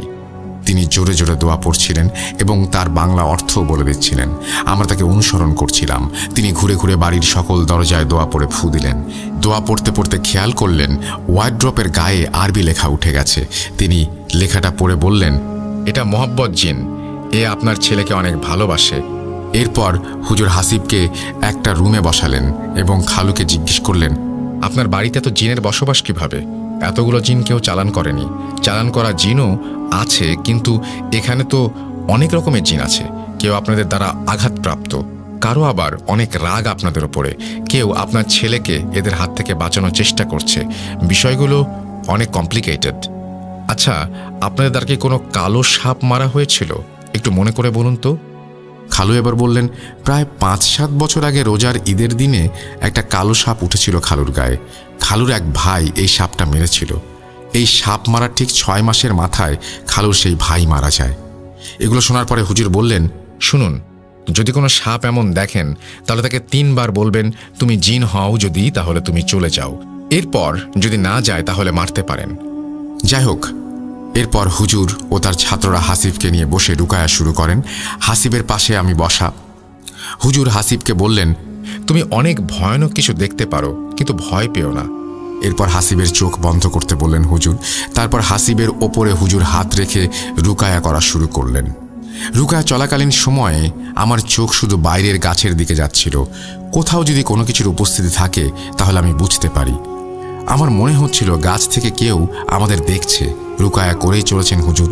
এদিকে হাসিবের সারা শরীরে আরবি লেখা উঠে গেছে। হুজুর আবার রুকায়া থামিয়ে ওই লেখাগুলোর উপরে থুতু দিলেন। চোখের সামনে লেখাগুলো ভ্যানিশ হয়ে গেল। এরপর আরও জোরে জোরে রুকায়া শুরু করলেন। প্রায় 1 ঘন্টা রুকায়া শেষে হাসিবকে জিজ্ঞাসা করলেন, তুমি কি কি দেখেছ বলো? হাসিব বলল, আমি দেখলাম একটা বিশাল সাপ, কালো সাপ, আর দেখলাম একটা মূর্তিটা হুবহু আমার মতো দেখতে। সাপটা সেই মূর্তির শরীর থেকে বেরিয়ে গেল, আর প্রবেশ করতে পারছে না। কিছুক্ষণ পরে মূর্তিটার ফাটল ধরে গেল। হুজুর বললেন, আলহামদুলিল্লাহ, একটা সুরক্ষা বেষ্টনী তৈরি হয়ে গেছে। এবার তিনি দোয়া পড়ে পানিতে ফু দিলেন। দোয়া পড়া শেষ করে হুজুর বললেন জয়তুনের তেল আর খেজুর আনতে, আজোয়া খেজুর। তারপর হুজুর সেগুলো দোয়া পড়ে ফু দিলেন। এরপর হুজুর হাসিবকে বললেন, তুমি হোয়াটসঅ্যাপে আমার সাথে অ্যাড হয়ে যাও, কথা এবার থেকে তোমার সাথেই হবে। আর অনেক আমল দিলেন হাসিবকে। আমি এবার হুজুরকে জিজ্ঞাসা করলাম, হুজুর যে কালো জাদু করেছিল সে তো চুপচাপ বসে থাকবে না, আবারও কালো জাদু করবে, তখন কি করবেন? ওনার শাস্তিই বাকি। তখন হুজুর হাসিবকে একটা সালাত শিখিয়ে দিলেন, পানিশমেন্ট সালাত। বললেন এই সালাত আদায় করতে হবে টানা 40 দিন, মাঝে কোনো গ্যাপ দেয়া যাবে না। যদি এই সালাত ঠিকভাবে আদায় করা হয় তাহলে চালনা করা জিনগুলো আছে যারা, তারা ফেরত না যায়, তাহলে তারা সবাই পুড়ে ছাই হয়ে যাবে, আর কালো জাদু যে করেছিল সে ধীরে ধীরে শেষ হয়ে যাবে। এবার হুজুর বিদায় নিলেন আর বললেন আমার সাথে যেন হাসিব যোগাযোগ করে।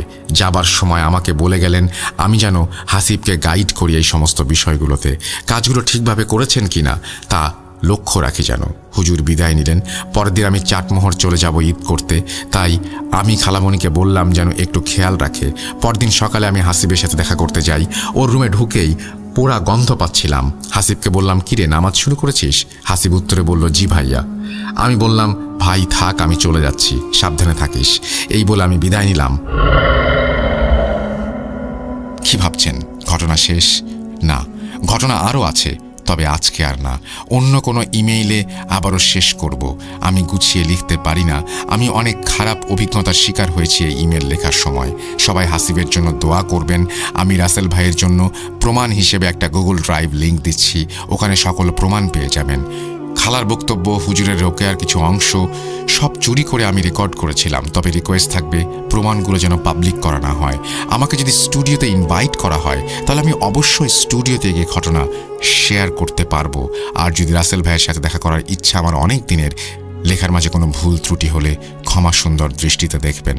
সকলে ভালো থাকবেন। আল্লাহ হাফেজ। Zubair Mahmud Zion, Mirpur 11 avenue 5। Phone number share করেছেন, তারপরে তিনি তার ফেসবুক শেয়ার করেছেন, Facebook ID. Thank you so much. আমরা আপনার সাথে যোগাযোগও করব, গুগল ড্রাইভের লিঙ্কও আপনি দিয়েছেন দেখতে পাচ্ছি। And thank you. আমরা অপেক্ষায় থাকলাম আপনার ঘটনার বাকি অংশ শোনার জন্য। দ্রুত পাঠিয়ে দেবেন আমাদের ইমেল অ্যাড্রেস russell.booth.com@gmail.com। অন্যরাও যারা ঘটনা পাঠাতে চান তারাও পাঠাবেন। আশা করছি আপনাদের এই ঘটনাটি ভালো লেগেছে, অসাধারণ একটি ঘটনা। আমরা চলে যাব আমাদের পরবর্তী ঘটনায়।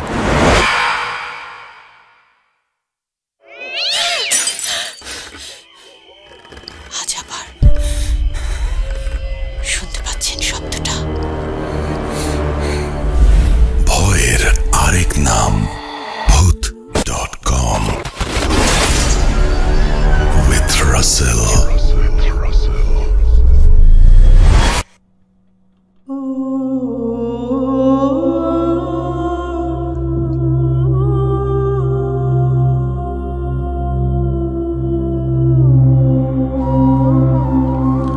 আপনাদের সবাইকে স্বাগত জানাচ্ছি আরও একবার। আমি রাসেল। আশা করছি আপনারা সবাই ভালো আছেন এবং ভালোর দলে আছেন। আর আরেকটা কথা বলতে চাই, সেটা হচ্ছে যে প্রথম যে স্টোরিটা, সেই স্টোরিটার প্রশংসা আপনারা সবাই করছেন। Thank you very much. আমাদের সব স্টোরি সব সময় যে ভালো হয় সেটা আমিও বলি না, কারণ এটা সম্ভব না। এটা বানিয়ে বলা তো কোনো স্টোরি না, বা বানিয়ে বলা কোনো ঘটনা না যে আমি চাইলেই সেটা ভালো করে দিতে পারবো। কিন্তু মাঝে মাঝে যখন কেউ ভালো স্টোরি পাঠান তখন সত্যি আমাদেরও খুব ভালো লাগে, এবং আমি বিশ্বাস করি যে আপনারা ভালো লাগা থেকেই আমাদের সেই ঘটনাগুলোকে ভালো বলে প্রশংসা করেন। থ্যাংক ইউ ভেরি মাচ যারা শুনছিলেন এবং এখনও শুনছেন আমাদেরকে। আমাদের প্রচুর কমেন্ট আমরা পাচ্ছি এবং আপনারা যারা আমাদের অ্যাপে আছেন তারাও দেখতে পাচ্ছেন যে প্রচুর কমেন্ট প্রতি মুহূর্তে আসছে আমাদের কাছে। তো আমি এই মুহূর্তে বলতে চাই যে আমাদের সাথে যারা আছেন তারা আমাদের ইমেইল পাঠাবেন অবশ্যই আপনাদের ঘটনাগুলো। আমাদের ইমেল অ্যাড্রেস হচ্ছে russell.booth.com@gmail.com। আপনার নাম, ঠিকানা এবং ফোন নাম্বার সহ আপনার জীবনে ঘটে যাওয়া বা আপনার জানা সেরা ঘটনা লিখে পাঠিয়ে দিন আমাদের কাছে। ঘটনার শুরুতে অবশ্যই উল্লেখ করুন যে ঘটনাটি আপনি স্টুডিওতে এসে শেয়ার করতে চান নাকি আপনি চান আপনার ঘটনা আমরা পড়ে শোনাই। যারা দেশের বাইরে রয়েছেন তারা সরাসরি অডিও ক্লিপ পাঠাতে পারেন বা লিখেও পাঠাতে পারেন ঘটনা। এটা কমপ্লিটলি আপনাদের ব্যাপার, আপনারা কিভাবে পাঠাবেন। আর আমি চাই যে প্রতি মুহূর্তে প্রতিনিয়ত এভাবেই আপনারা আমাদের সঙ্গে থাকুন। যাই হোক, কথা না বাড়িয়ে আমি পরবর্তী ঘটনায় চলে যেতে চাই এবং সেই ঘটনাটা আশা করব যে আপনাদের ভালো লাগবে। অডিও ক্লিপ শোনাবো, একটা ছোট অডিও ক্লিপ দিয়ে প্রথমে শুরু করি এবং আশা করব যে এই অডিও ক্লিপটা আপনাদের ভালো লাগবে। যদি ভালো লাগে আমাদেরকে জানাবেন। আমি মাঝে মাঝে অসম্ভব ভালো রকমের কিছু অডিও ক্লিপ পাই এবং আমি চাই যে অডিও ক্লিপ যারা করেন বা লেখেন বা যারা আমাদের রেকর্ড করে পাঠান তারা আরও বেশি অ্যাক্টিভ হবেন এবং আমাদেরকে প্রচুর প্রচুর প্রচুর ঘটনা পাঠাবেন। সামনে নতুন বছর আসছে, একটা স্পেশাল এপিসোড করব না, ডেফিনেটলি করতে চাই। আর সেজন্যই আপনাদের ঘটনা চাই পৃথিবীর বিভিন্ন প্রান্ত থেকে। আমি কতদিন ধরে যে এখনও পর্যন্ত আমরা ভুলে গেছি লাস্ট কবে আমাদের ওয়েস্ট বেঙ্গল থেকে ওইরকম ঝড়ের মতো অসংখ্য অডিও ক্লিপ এসছে। সুতরাং আমি চাই সেগুলো প্লিজ প্লিজ প্লিজ আপনারা পাঠান। আপনারা যারা দেশের বাইরে রয়েছেন বিভিন্ন জায়গা থেকে অডিও ক্লিপ পাঠাতেন। ইউকে থেকে আমি প্রচুর অডিও ক্লিপ পেতাম, এখন পাচ্ছি না কেন আমি ঠিক জানি না। সবাই কি ব্যস্ত হয়ে গেছেন কোভিডের পরে আমি জানি না। যাই হোক, কথা না বাড়িয়ে আমরা ঘটনায় যেতে চাই, চলে যাব পরবর্তী ঘটনায়। ভয়ের আরেক নাম booth.com with Russell.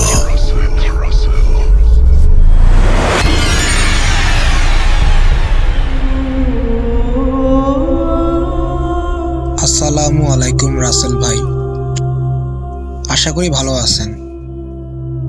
আবারও পাটগ্রাম হাতিবান্ধা থেকে আমি আসিফ।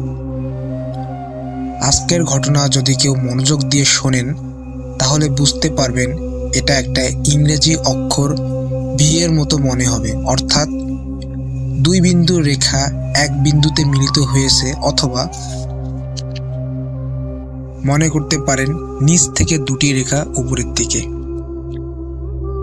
কথা কঠিন না করে আসল কথায় আসতেছি, অর্থাৎ অতি প্রাকৃত বাস্তবতায়। তখনও বাংলাদেশ নামে দেশ ছিল না।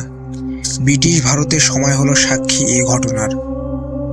আমার নানির নানি এবং সে নানির বোন, অর্থাৎ তিনিও আমার নানি। ওনার মামা ছিলেন ভারতের কোচবিহার জেলার রাজার মন্ত্রী, নাম আমানতুল্লাহ চৌধুরী। নানিদের অনেক যাওয়া আসা ছিল মন্ত্রীর কাছে, আর অনেক কিছু নিয়ে আসতো ফিরে, খাবার থেকে আরো বিভিন্ন কিছু। নানার সে মামা থাকতো পশ্চিমবঙ্গের কোচবিহার জেলার বড় মরিচা নামক জায়গায়। একদিন রাত আনুমানিক 12টায় বা 1টায় সেই আমানত-উল্লাহ মামার বাড়ি থেকে ফিরে আসতেছিলেন নানি। বাহন ছিল গরুর গাড়ি। গরুর গাড়িতেই ছিল অভ্যাস যাওয়া আসার। সাথে ছিল আরো কয়েকজন। মাঝরাত, জ্যোৎস্নার আলোয় গাড়ির ছায়াও সাথী। জোনাকির গানের ভাষা জোনাকিরাই বুঝে নিচ্ছিল। হারিকেন ঝুলিয়ে শুনশান পথে গরুর গাড়ি তার গাড়িয়ালের দিক নির্দেশনায় ভারতের বড় মরিচা থেকে বাংলাদেশের জমগ্রামের উদ্দেশ্যে। এই জমগ্রাম হলো পাটগ্রাম উপজেলার বাউড়া ইউনিয়নের একটা গ্রাম। গাড়ির ছাউনির তলায় তাদের সাথে কত খাবার দাবার রাজ্যের, কখনো ঘন বাঁশঝাড়, কখনো পুকুর, কখনো দৈত্যাকার খোলা মাঠ, কখনো শিয়ালের হুক্কা হুয়া, কখনো কুকুরের সতর্ক বার্তা, কখনো বন বিড়ালের কান্না। এসব এড়িয়ে টুকটাক গল্প করে প্রায় চলে এসেছিল, কিন্তু জমগ্রামে এসে বাড়ি থেকে মাত্র প্রায় আধা কিলোমিটার দূরত্বে এক মসজিদের সামনে আসাতে মসজিদ থেকে এক লোক এসে গাড়ি থামিয়ে দিল। থামিয়ে দিয়ে সবাইকে একটা হাঁড়িতে করে খাবার দিল, যেটাকে মসজিদের তবারক ভেবে তারা নিয়েছিল। ছিল খোরমা, জিলাপি ইত্যাদি। আবসা অন্ধকারও চিনতে পারে নাই কেউ যে কে দিল। সে দিয়ে ফিরে গেল। এরপর নানিরা সামান্য কিছু দূর যেতেই হাঁড়িতে আবার চোখ দিতে দেখল হাঁড়িতে সব পোকামাকড়। তাদের বুঝতে আর দেরি হলো না। বুঝেছিল যে সেটা মানুষ রূপে ছিল জিন। সেই জিন তাদের সাথে দুষ্টামি করছে। তাকে আর সুযোগ না দিয়ে গাড়ি আর গরুর গাড়ি দ্রুত চালিয়ে পৌঁছল মানিক মাস্টারের বাড়ি। এই মানিক হলো সে নারীর নিজের নাতি। এর কিছু বছর পরে ঘটে মানিক মাস্টারের দাদার সাথে ঘটনা। এখানে মানিক মাস্টারের দাদার প্রথম বউ অর্থাৎ ওনার দাদি আর ওনার নানি আপন বোন। আর ওনার দাদা পরে আরো একটি বিয়ে করেন। যাই হোক, মানিক মাস্টারের দাদার নাম আসান বসুনিয়া। উনি বাজারে আসতেন পাটগ্রামের বাউড়াতে। হাটবার হচ্ছে সোমবার আর বৃহস্পতিবার। এক হাটে আসেন আসান বসুনিয়া। বলে রাখা দরকার যে হাটবার করে খুব বেশি বা অস্বাভাবিক শোরগোল যদি শোনা যায় বাজারে, বুঝতে হবে জিনরাও এসেছে সে বাজারে। এটা সে আমলের বয়স্কদের প্রচলিত বিশ্বাস, যেটার প্রমাণ এই ঘটনায় জানা যাবে। বাজারে এসেছেন আসান বসুনিয়া। ওনার সামনে এক লোক এসে দাঁড়ালেন এবং কথোপকথন হলো। যেমনটা হওয়া স্বাভাবিক, কারণ বাজারে চেনা অচেনা কত লোক আসে। কথোপকথনের এক পর্যায়ে ওই অচেনা লোকটি বন্ধু হতে চাইল ও আসান বসুনিয়াকে তার জায়গায় নিয়ে যেতে চাইল। কিছু প্রশ্ন উত্তরের শেষে রাজি হলো যেতে আসান বসুনিয়া। আসলে সে কে আর কোথা থেকে এসেছে আসান বসুনিয়া জানতে পান সেই অচেনা লোকের সাথে যাওয়ার পরে। বাজার শেষে সেই লোকের সাথে যেতে থাকেন। যখন নিরিবিলি আর অন্যদের আড়ালে যান, তখন সেই লোক আসল রূপে আসে, জিনের রূপে। দুটি ডানা বের হয় এবং আসান বসুনিয়াকে নিয়ে বিদ্যুতের গতিতে তার জগতে চলে যায়। আসান বসুনিয়াকে অভয় দেয় সেই জিন এবং কোনো ক্ষতি না করে সমাদর করতে থাকে। বসুনিয়া দেখতে পান জিনদের জগৎ, কিন্তু অবিশ্বাস্যকর হলেও সত্যি যে তিনি দেখতে পান শুধু চকচকে টিনের বাড়ি সে জগতে। সেখানে উনি যা খেতে চেয়েছেন তাই খেয়েছেন। আর এদিকে ওনাকে খোঁজাখুঁজি তার দুনিয়ায়। উনি যেদিন ফিরে আসেন ওই জিনের মাধ্যমে, সেদিন জিনের তরফ থেকে থলেতে করে অনেক রত্ন ও কাঁচা পয়সা পান উপহার হিসেবে। এরপর তিনি আবার যান সে জিনের মাধ্যমে এক হাটবারে।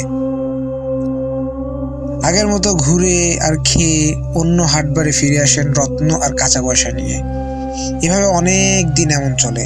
লোকেদের সন্দেহের কারণে আর জিজ্ঞাসাবাদের জন্য স্বীকার করেন আসান বসুনিয়া একদিন এই কাহিনী, কিন্তু উনি যে এত রত্ন আর অর্থ পান তা বাদে।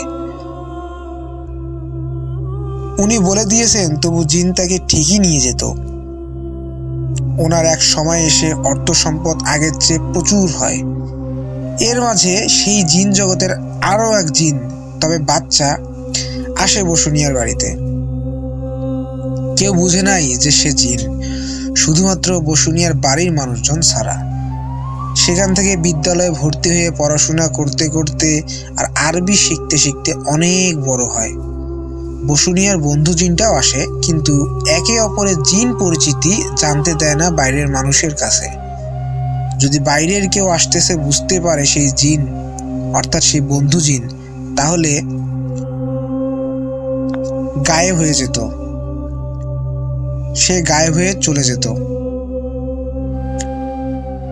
অন্য জিনটা লেখাপড়া শিখতে থাকেন ওখান থেকে খেয়ে আর ঘুমিয়ে। মানুষ জানতো সেও মানুষ। পাড়া প্রতিবেশীদের সাথে পরিচিত হওয়ার জন্য তাদের বাড়িতে যেত।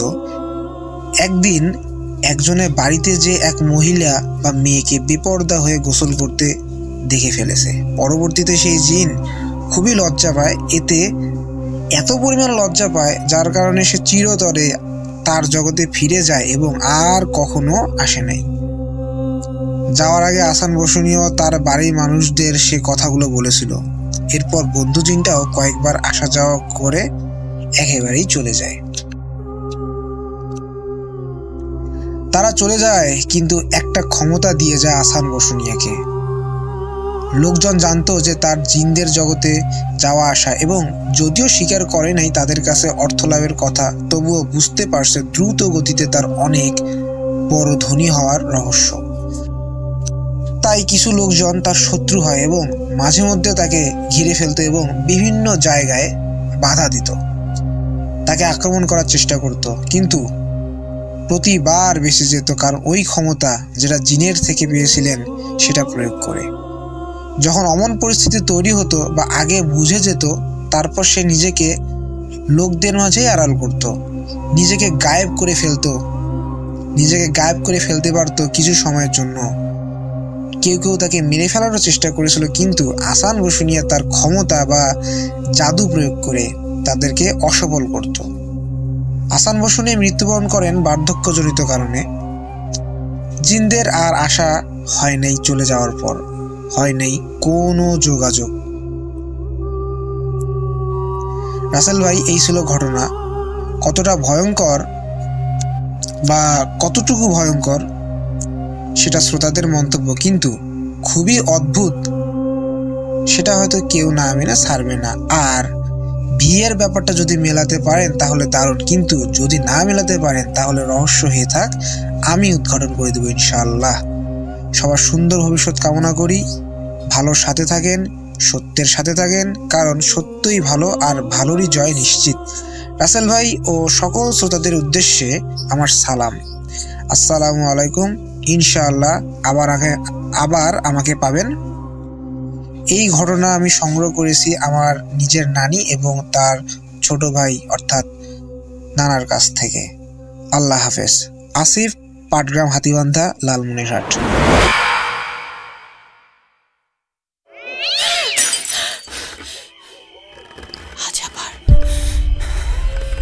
শুনতে পাচ্ছেন শব্দটা?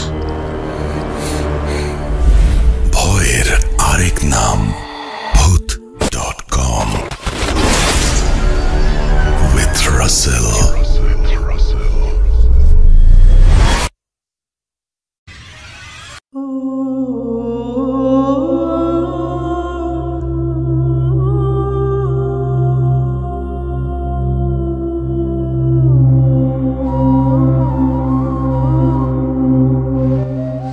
Welcome back. ঘড়িতে সময় রাত 1:09। আমি রাসেল আছি সাথে। বিশ্বকাপের এই মৌসুমে যেরকমভাবে আপনাদেরকে আমি মিস করেছি, কারণ অনেকেই খেলা দেখায়, মানে আমি নিজেও খেলা দেখেছি, এবং তার মাঝখানে অল্প একটু সময় বের করে আপনাদের সাথে কথা বলা, আপনাদের জন্য ঘটনা কালেক্ট করে নিয়ে আসা এবং আপনাদের সাথে ঘটনা বলা, সেটা বিরাট ব্যাপার ছিল।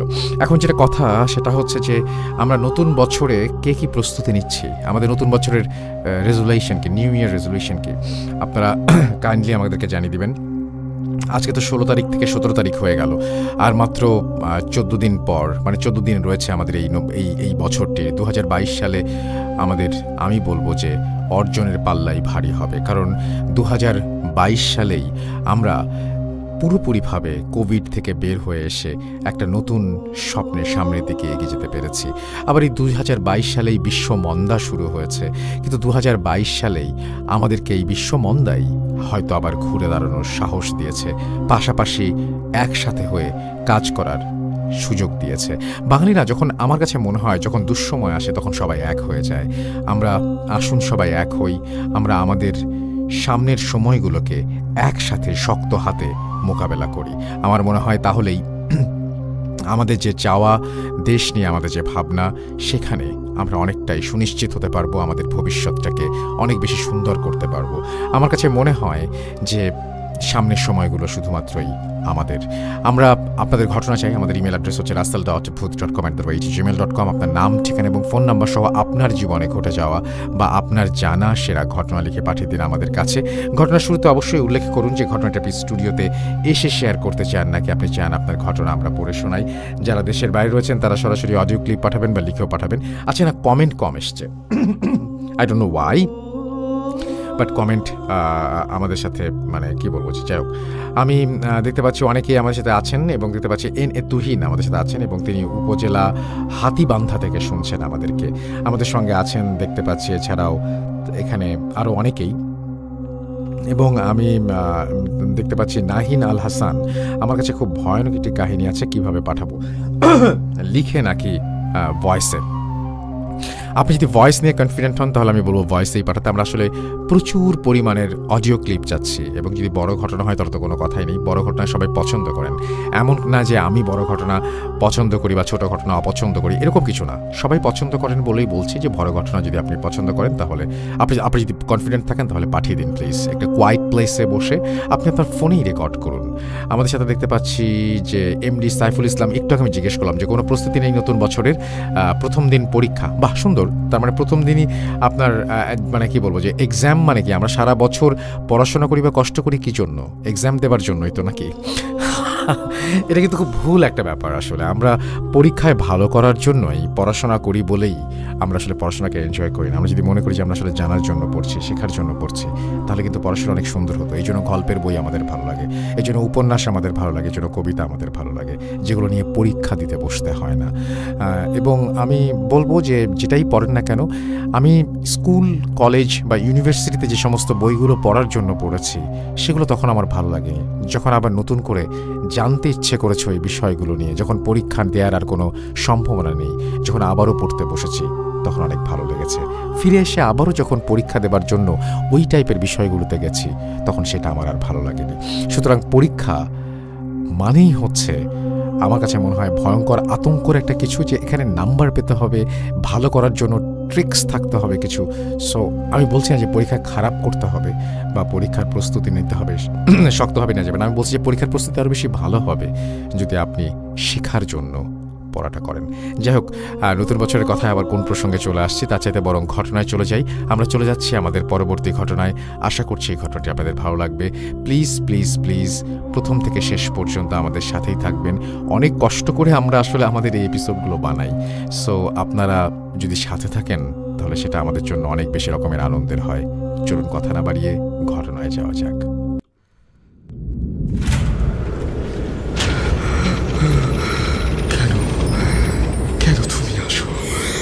আমি শুধু তোমার সাথেই থাকতে চাই। কিভাবে সম্ভব? মৃতদের এই পৃথিবীতে থাকতে নেই। তুমি তুমি চলে যাও, চলে যাও, প্লিজ চলে যাও।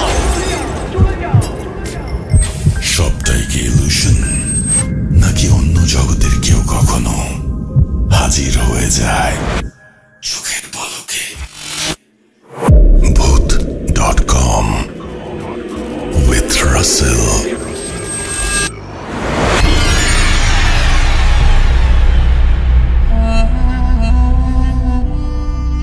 সালাম আলাইকুম রাসেল ভাই, আশা করি ভালো আছেন। আমি নুরুল হাসান, আমার বাড়ি পশ্চিমবঙ্গ রাজ্যের বীরভূম জেলার রামপুরহাট শহর। তো আমি এবং আমার ওয়াইফ দুজনে মিলে আপনার এই যে booth.com শোটা কিছুদিন হলো যাবৎ শুনতে শুরু করেছি। খুব ভালো লাগে, গল্পগুলো সত্যি অসাধারণ হয় এবং সত্যতার অনেকটাই ছোঁয়া থাকে। তো আমিও আজকে একটা গল্প শেয়ার করব বলে ভাবলাম, তাই রেকর্ডিং করেই ফেললাম। তো এই গল্পটা তো আমার পক্ষে স্টুডিও যাওয়া সম্ভব, গিয়ে বলা সম্ভব নয়, সেটা বুঝতেই পারছেন। কারণটা কি? কারণ আমি এপারের, আপনি ওপারের। যাই হোক, তা গল্পটা বলি। গল্পটা মানে এটা গল্প বলা ঠিক গল্প ঠিক নয়, এটা একটা সত্য ঘটনা। এটা ঘটেছিল আমার একজন ফুফাতো ভাই রয়েছে, তার নামটা আমি প্রাইভেসির কারণে নাই বললাম। ধরুন তার নাম কাজল। তো আমার ফুফাতো ভাই উনি। ওনার নাম কাজল ভাই। তো এই গল্পটা মানে একটা কোনো নির্দিষ্ট ঘটনা দিয়ে হয়নি, মানে বছরের পর বছর ধরে চলেছে। তো এর ব্যাপারটা একটু ভালো করে বললে আপনারা বুঝতে পারবেন, তো সেটাই বলছি। তো সালটা তখন 1992-93 হবে। আমরা যেখানে থাকি, মানে আমাদের যেটা বাড়ি, সেই বাড়িটা কিন্তু তখন সেরকম ছিল না, মানে তখন অত বাড়ি ছিল না আর কি, বাড়িঘর মানে মাঠঘাট ছিল। আর সব থেকে বড় ব্যাপার যে আমাদের বাড়ির পিছনেই একটা মাদ্রাসা রয়েছে। তো মাদ্রাসাটা এখন খুব ভালো, মাদ্রাসার অবস্থা দেখে খুব ভালো মনে হয়, অনেক ছেলে পড়াশোনা করে, অনেক শিক্ষক এসছে। কিন্তু তখন সে মাদ্রাসা জাস্ট তৈরি হচ্ছে আর কি, মানে তৈরি হওয়ার মুখে, এত উন্নত ছিল না। তো তখনকারই সময় আমার আব্বু তখন এখানে যেখানে আমাদের বর্তমানে বাড়ি রয়েছে সেখানে একটা ছোট্ট রুম ছিল। আব্বু এক গ্রামে থাকতেন, এই আমরা যেখানে থাকি সেখান থেকে সেই শহর থেকে একটু কাছেই গ্রামটা, ওই গ্রাম থেকে আব্বু ব্যবসা করতে আসেন। তো ব্যবসা সূত্রে তিনি আসেন এবং তার সঙ্গে আমার এই ফুফাতো ভাই, তিনি তখন আমার বয়সে ছিলেন, তা তিনি তখন আসেন। তো ওনারা একসঙ্গে ব্যবসা বাণিজ্য করতেন। তো আরেকটা সমস্যা ওই সময় ছিল যে ওই সময় কিন্তু এখানে বাথরুম ছিল না। তো বাথরুম করার জন্য পিছনেই মাঠ ছিল, ওই মাদ্রাসার আশেপাশে তখন অনেক মাঠ ছিল, ঝোপঝাড় ছিল, বাড়িঘর কিছু ছিল না। তো সেখানে সবাই মানে রাত বিরাতে যদি বাথরুম লাগতো তাহলে বাথরুম করতে যেত। তো এরকম একটা সময় ঘটনা।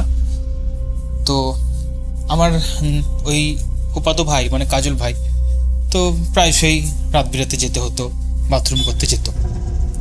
তো একটা সময় কি হয় যে একটা দিন ও কোনোদিন কিছু হতো না, তবে একটা দিন ওর রাত্রেবেলায় যায়।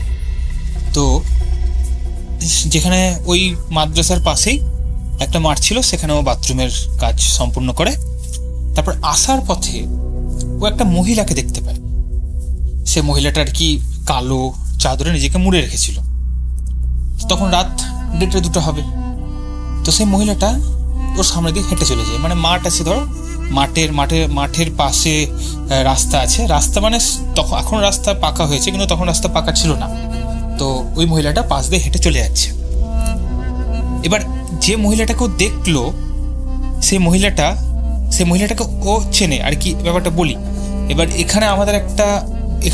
আমাদের এখানে এখনো এই মহিলাটা বেঁচে আছেন, এখন সেই মহিলাটা বুড়ি হয়ে গেছেন, তখন তার বয়স কম ছিল, তার নাম ছিল আকালি, ঠিক আছে।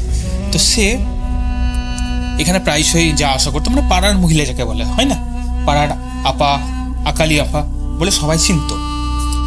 তো আমার কাজল ভাইয়ের মনে হলো যে ওই আকালি আপাই রাত 1:30-2টা নাগাদ ওই রাস্তা দিয়ে, মানে শীতের টাইম ছিল, চাদর মুড়ি দিয়ে চলে যাচ্ছে। তো সে এবার স্বাভাবিকভাবেই তার একটু চোখে পড়লো, কোথায় যায় দেখি। এবার সে দূর থেকে দেখলো যে সে এগিয়ে যাচ্ছে। এবার তখন কাজল ভাই কিন্তু তার পিছু করলো। এবার একটু পিছু করে যখন ওই যেটা মাদ্রাসা, ওই মাদ্রাসার একটা মানে ঢোকার একটা দরজা ছিল, ঠিক আছে, ওই দরজার সামনে গিয়ে আর দেখতে পেলো না, মানে দেখতে পায় না। এবার এলো, মানে আমার কাজল ভাই ওখানে এলো, তা কিন্তু ওই আকালি আপাকে আর দেখতে পেলো না। তো ও ভাবলো কি ব্যাপার, কোথায় গেল, একটু আশ্চর্য হয়েছিল। কিন্তু যখন ওই মাদ্রাসার ওই দরজার সামনে এলো তখন তো একটা বিকট শব্দ শুনতে পাই, মানে শব্দটা কিন্তু মানে বিকট শব্দ আর কি, মানে কি বলবো আর, মানে একটা মানে কোনো একটা বাচ্চাও কাঁদতে পারে, বা কোনো একটা কুকুরও ডাকতে পারে, বা একটা বিড়ালও ডাকতে পারে, মানে শব্দটা তিনটের মধ্যে তিনটেই হতে পারে আর কি, এরকম একটা শব্দ শুনতে পাই। কিন্তু ওই আকালি আপাকে আর দেখতে পাই না। তো কাজল ভাই আর কি করবে, তো সেখান থেকে চলে আসে, নিয়ে ঘুমিয়ে পড়ে। কিন্তু ওই যে শব্দটা শুনেছিল, ওই শব্দটা কিন্তু তার কানে বাজতো।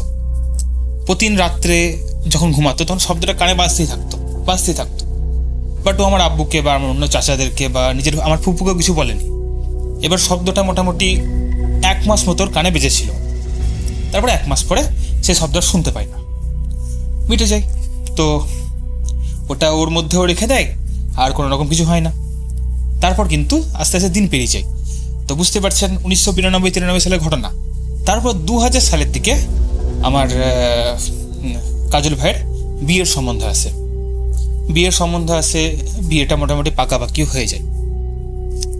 তো তখন আমার কাজল ভাই ওই আমাদের যে বাড়ি ছিল সেই শহর থেকে নিজের বাড়িতে আসে। তো তখন তো বুঝতেই পারছেন, তখন অত যানবাহনের ব্যবস্থা ছিল না, হেঁটে হেঁটেই আল দিয়ে সবাই বাড়ি চলে যেত, মানে মাঠের আল দিয়ে আর কি, মাঠের পাশ দিয়ে যেত। তো এরকম একটা সময়ে রাতের দিক হবে, তখন রাত 12টা 12:30 বা 1টা হবে। তো আমার কাজল ভাই তখন বিয়ে হবে, মানে বিয়ে বাকি আছে, বিয়ের সব পাকাপাকি হয়ে গেছে, তার 1 সপ্তাহ বা 10 দিন আগে একদিন রাতে বাড়ি ফিরছে আর কি, মানে কোন একটা জায়গায় কাজে গিয়েছিল, তারপর বাড়ি ফিরছে। রাত ওই 12টা 12:30 1টা হবে। তার সঙ্গে কিছু মিষ্টি ছিল, মাছ ছিল, এসব ছিল। তো রাস্তায় যেতে যেতে একটা জায়গায় প্রচুর বাঁশঝাড় পাশে থাকে, মানে বাঁশঝাড় থাকে আর কি, তো দুপাশে বাঁশঝাড় প্রচুর আছে। তো যেতে যেতে হঠাৎ করে প্রচুর হাওয়া বয়। কাজল ভাই কিন্তু খুব সাহসী মানুষ ছিল, এটা বলা বাহুল্য, আর শারীরিক দিক থেকেও খুব ক্ষমতাশীল লোক আর কি, বিশাল মাসেল আর কি, বুঝতেই পারছেন। তো এবার অত কিছু মনে করে না যে হাওয়া বইছে, বউ, কোনো অসুবিধা নেই। নিয়ে যেতে যেতে কিন্তু একটু গিয়ে একটা বাঁশঝাড় পড়েছিল, মানে একদম মানে ভেঙে গেছে বাঁশঝাড়গুলো। তো হঠাৎ করে ওই বাঁশঝাড়গুলো কিন্তু সেট করে দাঁড়িয়ে যায়, একটু মানে যাচ্ছে আর বাঁশঝাড়গুলো দাঁড়িয়ে গেছে, মানে এমন করে বাঁশঝাড়গুলো দাঁড়ায় যে মনে হয় যেন মানে হঠাৎ মানে পড়ে যাওয়া বাঁশঝাড় কি করে দাঁড়াতে পারে রাসেল ভাই, আপনি চিন্তা করুন। কিন্তু ও স্পষ্ট দেখে যে বাঁশঝাড় দাঁড়িয়ে গেল, কত কিছু মনে করে না, ও চলে আসে। তো এইসব ব্যাপারও কিন্তু তারপরে কিছু ঘটে না, ও মোটামুটি ওইসব দেখেও কিছু মানে না দেখার ভান করে চলে আসে। বাড়ি পৌঁছে যায়, রীতিমতো সব কিছু ঠিকঠাক থাকে, সব ঠিকঠাক থাকে। বিয়ে হয়ে যায়। এবার আবার আরও এটা কত সালের ঘটনা গেল? 2000 সাল। এর কিন্তু 2-3 বছরের পরের ঘটনা, যে যখন আসল ঘটনাটা শুরু হয়, সেটা 2003 বা 4 সাল হবে, ঠিক আছে? তখন কিন্তু আসল ব্যাপারটা হয়। তা ব্যাপারটা কি করে হয়? তখন আমার জন্ম হয়ে গেছে, আমার বয়স তখন ধরুন 10-12 বছর হবে, ঠিক আছে? আমার মা আব্বু সবাই এখানে চলে এসেছি, তখন মোটামুটি সবই শহর একটু উন্নতির দিকে গেছে। আর আমার ওই কাজল ভাই তখন গ্রামেই থাকে, বিবাহিত জীবন পালন করছে, সব ঠিকঠাক। এইরকম একটা দিন, ঠিক ওই দুপুর সকাল 10টা-11টার দিকে গ্রামে, আপনি এটা জানবেন হয়তো আসল ভাই, যে গ্রামে প্রচুর সব সাপ খেলা দেখানোর জন্য অনেক লোক আসে। তারা কিন্তু মানে কি বলবো, ছদ্মবেশী জ্যোতিষ টাইপের হয়, তান্ত্রিক টাইপের হয়, অনেক কিছু বলতে পারে। এটা কিন্তু হয়, আগে হতো, এখন জানি না এদের সংখ্যা আছে কিনা, কিন্তু আগে হতো। তো এরকম সাপের খেলা দেখানোর জন্য কিন্তু একটা দল এসেছিল ওই গ্রামে। গ্রামটার নাম বলে রাখি বড়তুরি গ্রাম, এটা আপনারা চিনবেন না। তো ওই গ্রামে এসেছিল। তো আমার এই কাজল ভাইয়ের কিন্তু বরাবরই সাপ দেখা, সাপ ধরা এসব দেখতে খুব আগ্রহ। তো চলে যায়, সকাল সকাল দেখতে চলে যায়। এবার সাপ দেখানো, সাপ ধরা হয়ে যাওয়ার পর ওই দলটা সবের কাছ থেকে নেয়, মানে ওই যে বলে না পারিশ্রমিক, যে যা পারেন দিন, এরকম নিতে থাকে। তো যখন এই শান্তদার, যখন ওই কাজলদার সময় আসে, ঠিক আছে, তো কাজলদার সময়ে তো ওই বেদের দলের মধ্যে একজন থাকে, সে বলে তোমাকে একটা জিনিস বলবো, তুমি এটা মানবে? তো কাজলদা একটু অবাক হয়, বলে কি বলবে, কি বলছেন বলেন। তো বলে কি, তোমার মধ্যে একটা জিনিস আছে, সেই জিনিসটা ভালোও বটে আবার খারাপও বটে। তো কাজলদা একটু অবাক হয়, কি জিনিস? বলে না, আমি কিছু বলবো না, তবে তুমি নিজেই তার পরিচয় পাবে, তা তোমাকে একটা জিনিস করতে হবে। তো কাজলদা বলে কি করতে হবে? তা বলে ওই আপনার ওই বেদের দলের মধ্যে একজন বলে যে তুমি আজ ঠিক সন্ধ্যাবেলায় ঈশান কোণ যেটা একটা মেপে নেবে, ঈশান কোণে গিয়ে 3টে ধূপবাতি, আরও সব কী সব সামগ্রী বলেছিল, আমার ঠিক মনে পড়ছে না আসল ভাই এখন এই মুহূর্তে। তো এইগুলো আর একটা কি মন্ত্র বলে দিয়েছিল, এইটা 3 বার উচ্চারণ করবে, তাহলেই বুঝতে পারবে যে কি জিনিস তোমার মধ্যে আছে, সেটা তোমার বেরিয়ে পড়বে। তো এটা বলে কিন্তু ওরা চলে যায়। তো তো আমার কাজল ভাই এবার ভাবে কি, তাই তো, কি জিনিস ওর মাথায় ঢুকতে থাকে। এবার যতই হোক মানুষের আগ্রহ, মানুষের একটা কৌতূহল, এটা তো আর মানে দমন করা সম্ভব নয়। তো স্বাভাবিকভাবে ও কিন্তু ঠিক ওই বেদের কথা অনুযায়ী ঠিক সন্ধ্যাবেলায় ঈশান করে গিয়ে 3-4টে ধূপবাতি দিয়ে আর যা সব বলেছিল সেগুলো করে ও কিন্তু 3বার মন্ত্রটা পাঠ করে। তো এই যে রাসেল ভাই ও পাঠ করলো, ঠিক আছে, তারপর কিন্তু ওর মধ্যে একটা বিকৃত বিহেভিয়ার শুরু হয়ে গেল। মানে ওর, আমরা যে কাজল ভাইকে জানতাম মাটির মানুষ, মানে একদমই ভালো মানুষ, সেটা কিন্তু নাই, ও পুরোপুরি চেঞ্জ, একদম এমনই চেঞ্জ হলো। মানে ঘরে থাকলে মনে হতো কি, মানে আমার ফুপুদের অবস্থা, ফুপাদের অবস্থা, এমনকি আমার আর একজন ভাই, আমার ওই কাজলদার যে বড় ভাই ছিল, তার অবস্থা এমন হয়েছিল যে ওকে তারা ভয় খেত, সবসময় চোখ লাল হয়ে থাকতো, 5-6 জনের ভাত একাই খেত, সবাইকে তেড়ে মারতে যেত, নিজের মনে চুপচুপ গুনগুন করে কথা বলতো, মানে গুনগুন করে কথা বলতো, মানে এমন অবস্থা গেছে, এমন একটা অবস্থা গেছে যে একদিন ঘরের মধ্যে কেউ ছিল না, ঠিক আছে, কেউ ছিল না। তো আমার ফুপু এসে দেখছে যে আমার ওই কাজল ভাই মানে একটা রুমের মধ্যে চুপচাপ মাথা নিচু করে গুনগুন করে কি বকছে। এবার আমার ফুপু বলেছে, কি হলো রে, এদিকে তাকা, কি হয়েছে তোর, কি হয়েছে তোর, বলেছে। তো চোখ লাল আর অকথ্য ভাষায় গালাগালি আমার ফুপুকে, মানে অকথ্য ভাষায় গালাগালি, মানে যে কথাগুলো বলছে সেটা কিন্তু কাজল ভাই বলেন, অন্য কেউ বলছে, এটা কিন্তু সবাই স্পষ্ট বুঝতে পারছে। এবার খুব চিন্তার বিষয়, কি হবে না হবে।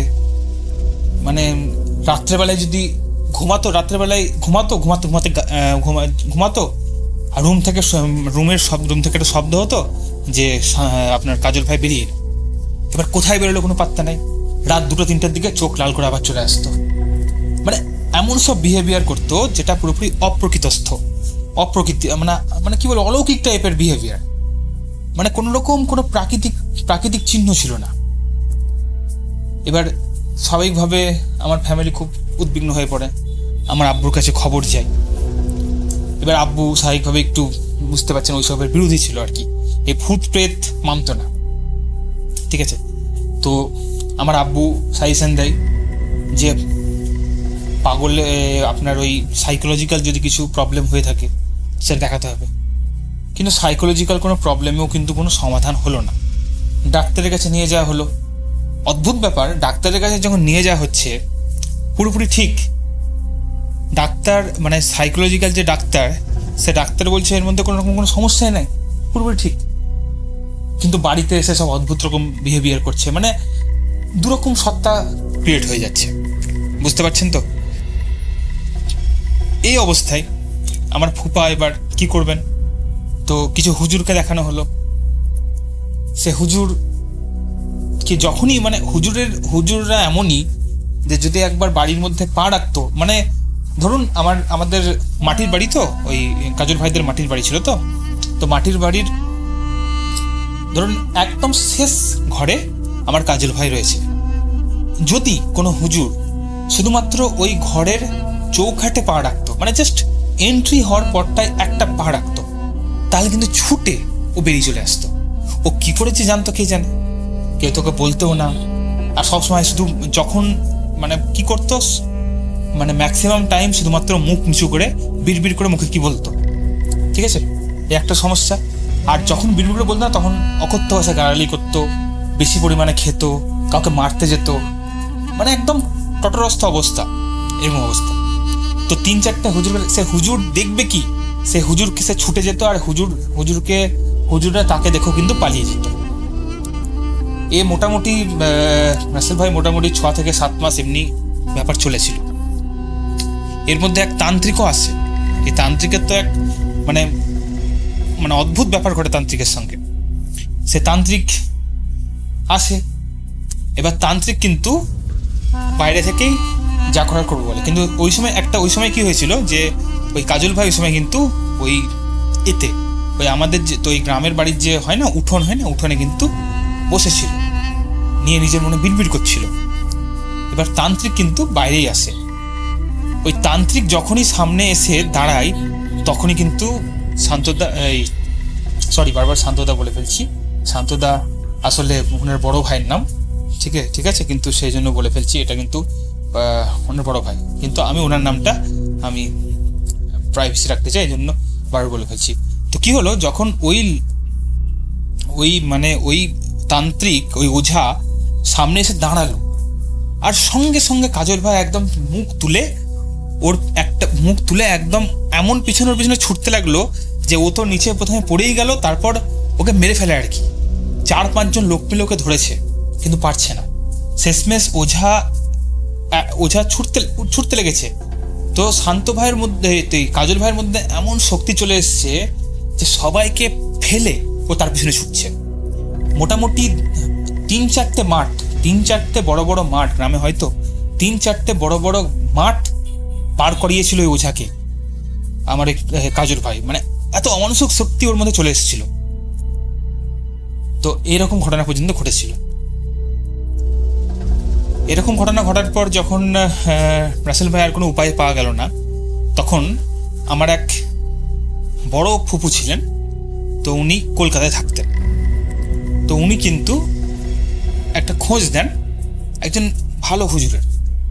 তা হুজুরটা সত্যি খুব ভালো, তার প্রমাণ পাওয়া গেছিল এইভাবেই যে সুতসাল বলে একটা জায়গা রয়েছে আমাদের এখানে, সুতসাল, তো ওখানে উনি থাকতেন। তো উনি কিন্তু ওনাকে প্রথমে এই ব্যাপারটা শোনানো হয়েছিল যে এমনি ঘটনা।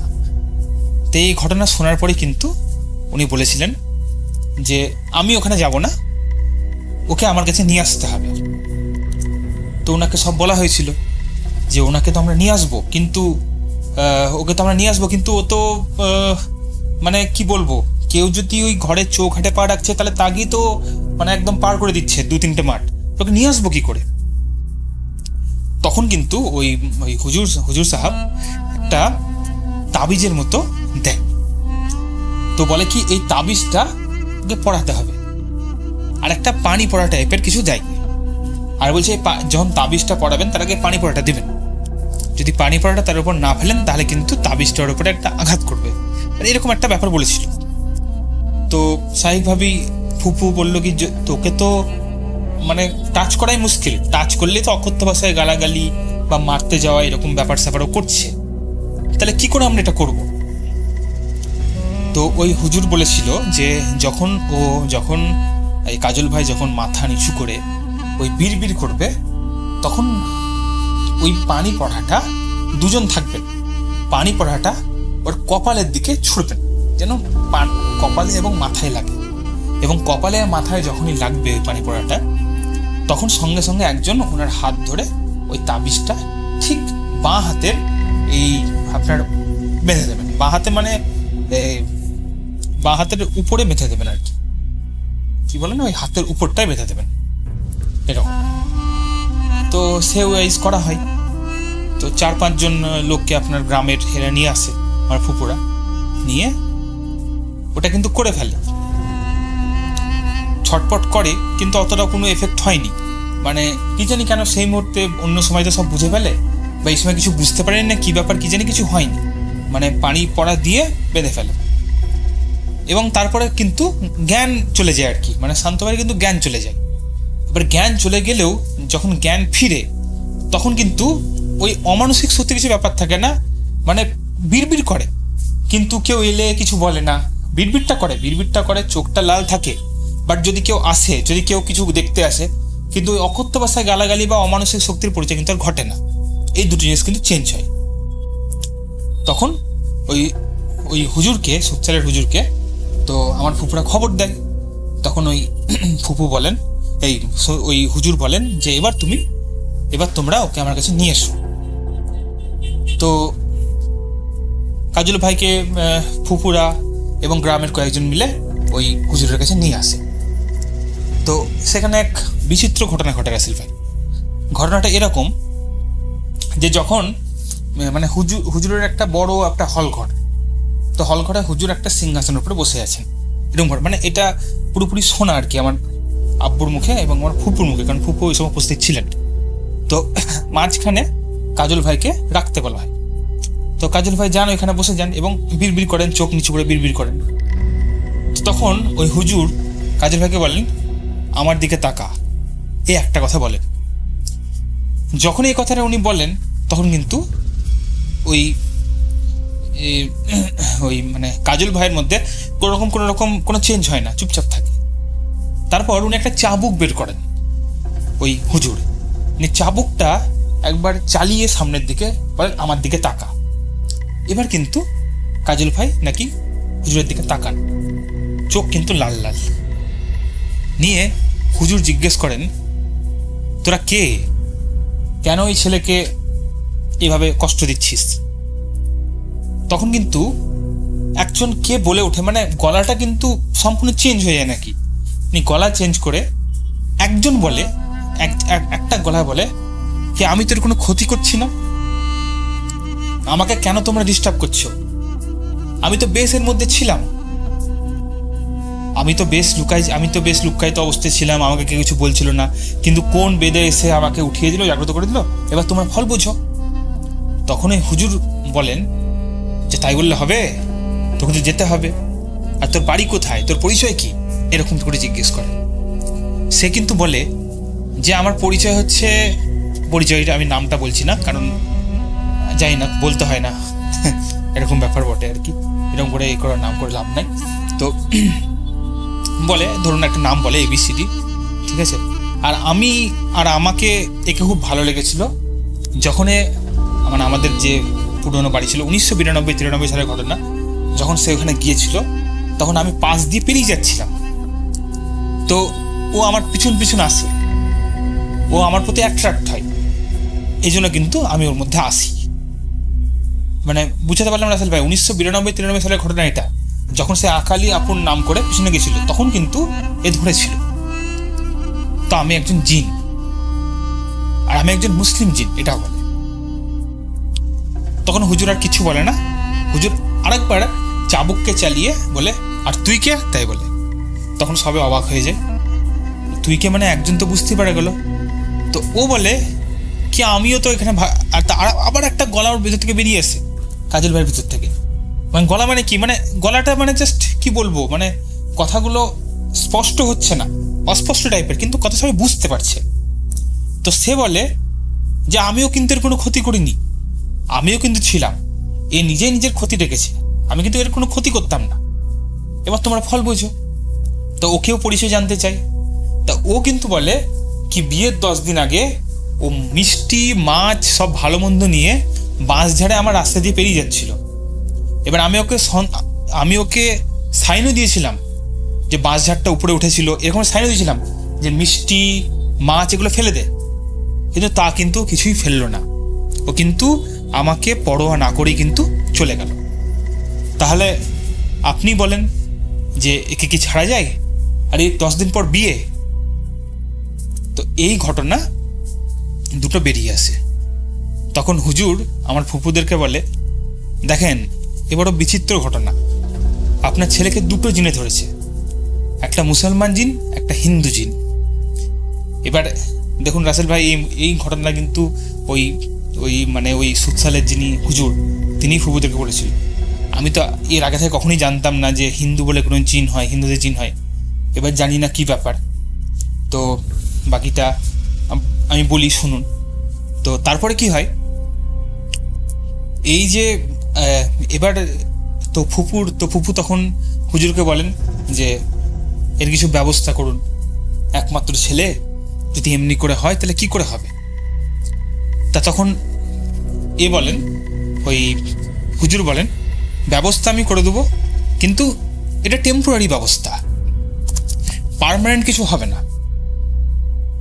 তো ফুপু বলেন কি টেম্পোরারি যা হোক, তা আপনারা চিন্তা করেন, ওই বলেন হুজুরও বলেন যে আপনারা চিন্তা করেন যে এটাকে আপনারা টেম্পোরারি ব্যবস্থা হিসেবে নেবেন না কি করবেন। তো ফুপুরা সবাই গ্রামের লোকটা চিন্তা ভাবনা করে, বলে কি টেম্পোরারি ব্যবস্থাই আপাতত করা হোক, কারণ মানুষটাকে তো একটা আসল রূপে ফিরিয়ে আনতে হবে, অমানসিক অত্যাচার অকথ্য কারাগুলি তার সহ্য করা যায় না। তো এই সময় তো কাজলদাকে নিয়ে আবার আমরা ওরা চলে যাই। তো আর একটা দিন সময় উনি দেন ওই হুজুর, এই দিন আসতে, ওই দিন মানে বলেন ওই ঝাড়ফুঁক করা হবে, তাড়ানো হবে আর কি, যা কিছু বলা হবে। তো সেই দিন কিন্তু ওরা আবার নিয়ে আসছে। কিন্তু এটা একটা হয়েছিল যে তাবিজটা থাকার ফলে কিন্তু ওই যে বিড়বিড় করে চুপচাপ বলতো, চোখ লাল থাকতো, কিন্তু কোনো অকথ্য অত্যাচার বা গালাগালি কিছু কিন্তু করতো না। এটা কিন্তু পুরোপুরি চলে গিয়েছিল। তো এবার হুজুরের কাছে আসে। তো এবার যেদিন আসে সেদিন হুজুর কিন্তু চাবুকের সঙ্গে আর একটা পানির মতো কিছু একটা জিনিস সঙ্গে রাখে, নিয়ে 3-4 জন হুজুরের বান্দা থাকেন বা সাগরেদ বলতে পারেন, তারা কিন্তু কাজল ভাইকে ধরে দুদিক থেকে। এবার দুদিক থেকে কাজল ভাইকে ধরে ওই পানিটা কিন্তু মানে কাজল ভাইয়ের মুখটা উপর দিকে তুলেন হুজুর। কাজল ভাই কিন্তু চোখ বন্ধ ছিল, নিয়ে পানিটা কিন্তু ওর মাথায় লাগিয়ে দেন, আর চাবুক দিয়ে কিন্তু মাথায় মানে পিছনে 2 বাড়ি মারেন। তো এইটা করা মাত্র, কি বলবো রাসেল ভাই, এইটা করা মাত্র ওই আপনার এই যে কাজল ভাই, হ্যাঁ, কি অমানসিক চিৎকার শুরু করেন, কি বলবো, চিৎকার শুরু করেন। আর মানে 4 জন আটকাতে পারে না, 4 জন আটকাতে পারে না। আর 4 জন সাকরেদ সেই মানে কি বলবো খুব মাসেলওয়ালা, তারা ধরে রেখেছে, আটকাতে পারে না, এত চিল্লাচিল্লি করছে। আর হুজুর বলছে তুই বেরিয়ে যা বলছে, আর সেই মানে গলা কে আমি বেরোবো না বেরোবো না বেরোবো না এরকম বলছে। তো এইরকম মানে ব্যাপার হতে হতে মানে খুব কনফিডেন্স চলছে, এদিকে পানি ফেলছে, এদিকে চাবুক দিয়ে মারছে, বেরোবো না। তখন ওই আপনার যে মুসলিম জিনটা ছিল তার সঙ্গে ওই হুজুরের একটা হয়, চুক্তি হয় যে আমি এখন বেরিয়ে যাব, যতদিন পর্যন্ত এই তাবিজটা ওর কাছে থাকবে ততদিন পর্যন্ত আমি আসবো না, ঠিক আছে? কিন্তু যদি কোনোদিন এই তাবিজ ও খুলে ফেলে তাহলে কিন্তু সেদিন আমি আবার শরীরে প্রবেশ করব। এইরকম চুক্তি ওই মুসলিম জিনটা হুজুরের সামনে রেখে দেয়। তো হুজুর তখন ফুফুদের দিকে তাকায়, কি আপনারা রাজি? কারণ যেহেতু হুজুর প্রথমে ফুফুদেরকে বলেছিল যে টেম্পোরারি সলিউশন হবে, পার্মানেন্ট হবে না, তাই ফুফুরা বলেন রাজি। তো তখন আপনার ওই হুজুর বলে কি রাজি। তো তারপর আর কিচ্ছু হয় না, তারপরে জাস্ট ওই মুহূর্তেই যখনই রাজি বলে তখনই কিন্তু কাজল ভাই মাটিতে লুটিয়ে পড়ে। তো তখন হুজুর বলেন যে একটা বালা গেল, আরেকজন এখনো আছে। তো হঠাৎ করে মানে কি বলবো, শুধুমাত্র কিচ্ছু না, মানে ওই হুজুর, জানি না হুজুর কতটা মানে পাওয়ারফুল ছিলেন, শুধুমাত্র চোখের দিকে তাকিয়ে শুধু ভুরু উঠিয়েছেন, মানে বলে না, আমরা বলি না কি কেমন আছো, চোখ তুলে বলি না, সেই রকম করে শুধুমাত্র কাজল ভাইয়ের দিকে তাকিয়ে চোখ তুলেছেন। আর তোলা মাত্র কাজল ভাই ওই 4 জন সাকরেদকে ঠেলে ফেলে একদম দরজা দিয়ে ছুটতে স্টার্ট করেছে, রাস্তার মধ্যে ছুটছে, মানে সে কি বিশাল কাণ্ড, রাস্তার মধ্যে ছুটছে কাজল ভাই আর সবাই পিছনে ছুটছে। আর এদিকে হুজুর বলছে ওকে ধরতে হবে, তাই বলছে।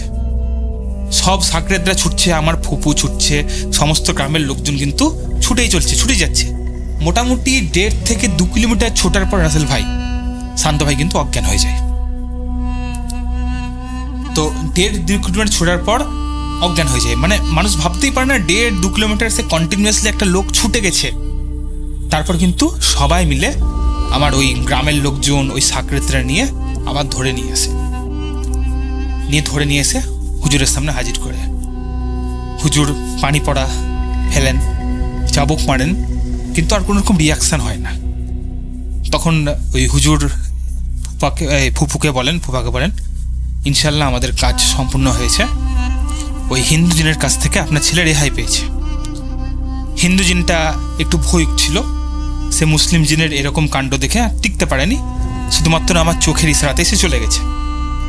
কিন্তু এই যে মুসলিম জিন, কিন্তু ওই হুজুর বলে দেন যে এই যে মুসলিম জিন সে কিন্তু খুব জেদি টাইপের, ও কিন্তু আবার যে কোনো সময় শান্ত ভাইয়ের দেহে আসতে পারে, কাজল ভাইয়ের দেহে আসতে পারে, ঠিক আছে? তো এই তাবিজ কিন্তু খোলা যাবে না। তারপর আজকে 2022 হতে চললো। আপনাকে বলে রাখি যে কাজল ভাই এখন ভালো আছেন, তার 2টো বাচ্চাও হয়েছে, তিনি এখন ভালো আছেন। তাবিজ কিন্তু তিনি খোলেন না। আমরা মাঝে মাঝে মজা করি, কাজল ভাই তাবিজটা খুলে দেয়, কিন্তু ফুপু খুব স্ট্রিক্ট থাকেন। ফুপু বলেন না, আমি আবার সংসারে অশান্তি চাই না। তো এই ছিল আমার ঘটনা রাসেল ভাই। এটা পুরোপুরি সত্য ঘটনা, এটা আমার ফুপুর মুখে শোনা, আব্বুর মুখেও শোনা। তো আশা করি গল্পটা যদি ভালো লাগে আপনি পাবলিশ করবেন। এছাড়াও আমাদের ফ্যামিলিতে আর 2-3টা ঘটনা রয়েছে, একদম সত্যি ঘটনা। তো যদি ইন্সপিরেশন পাই, ইন্সপায়ার্ড হই, যে তাহলে অবশ্যই আমি বাকিগুলো পাবলিশ করব। সালাম আলাইকুম, ভালো থাকবেন, খুদা হাফিজ।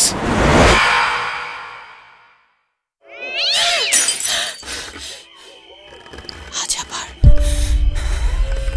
শুনতে পাচ্ছেন শব্দটা? ভয়ের আরেক নাম ভূত.com with Russell।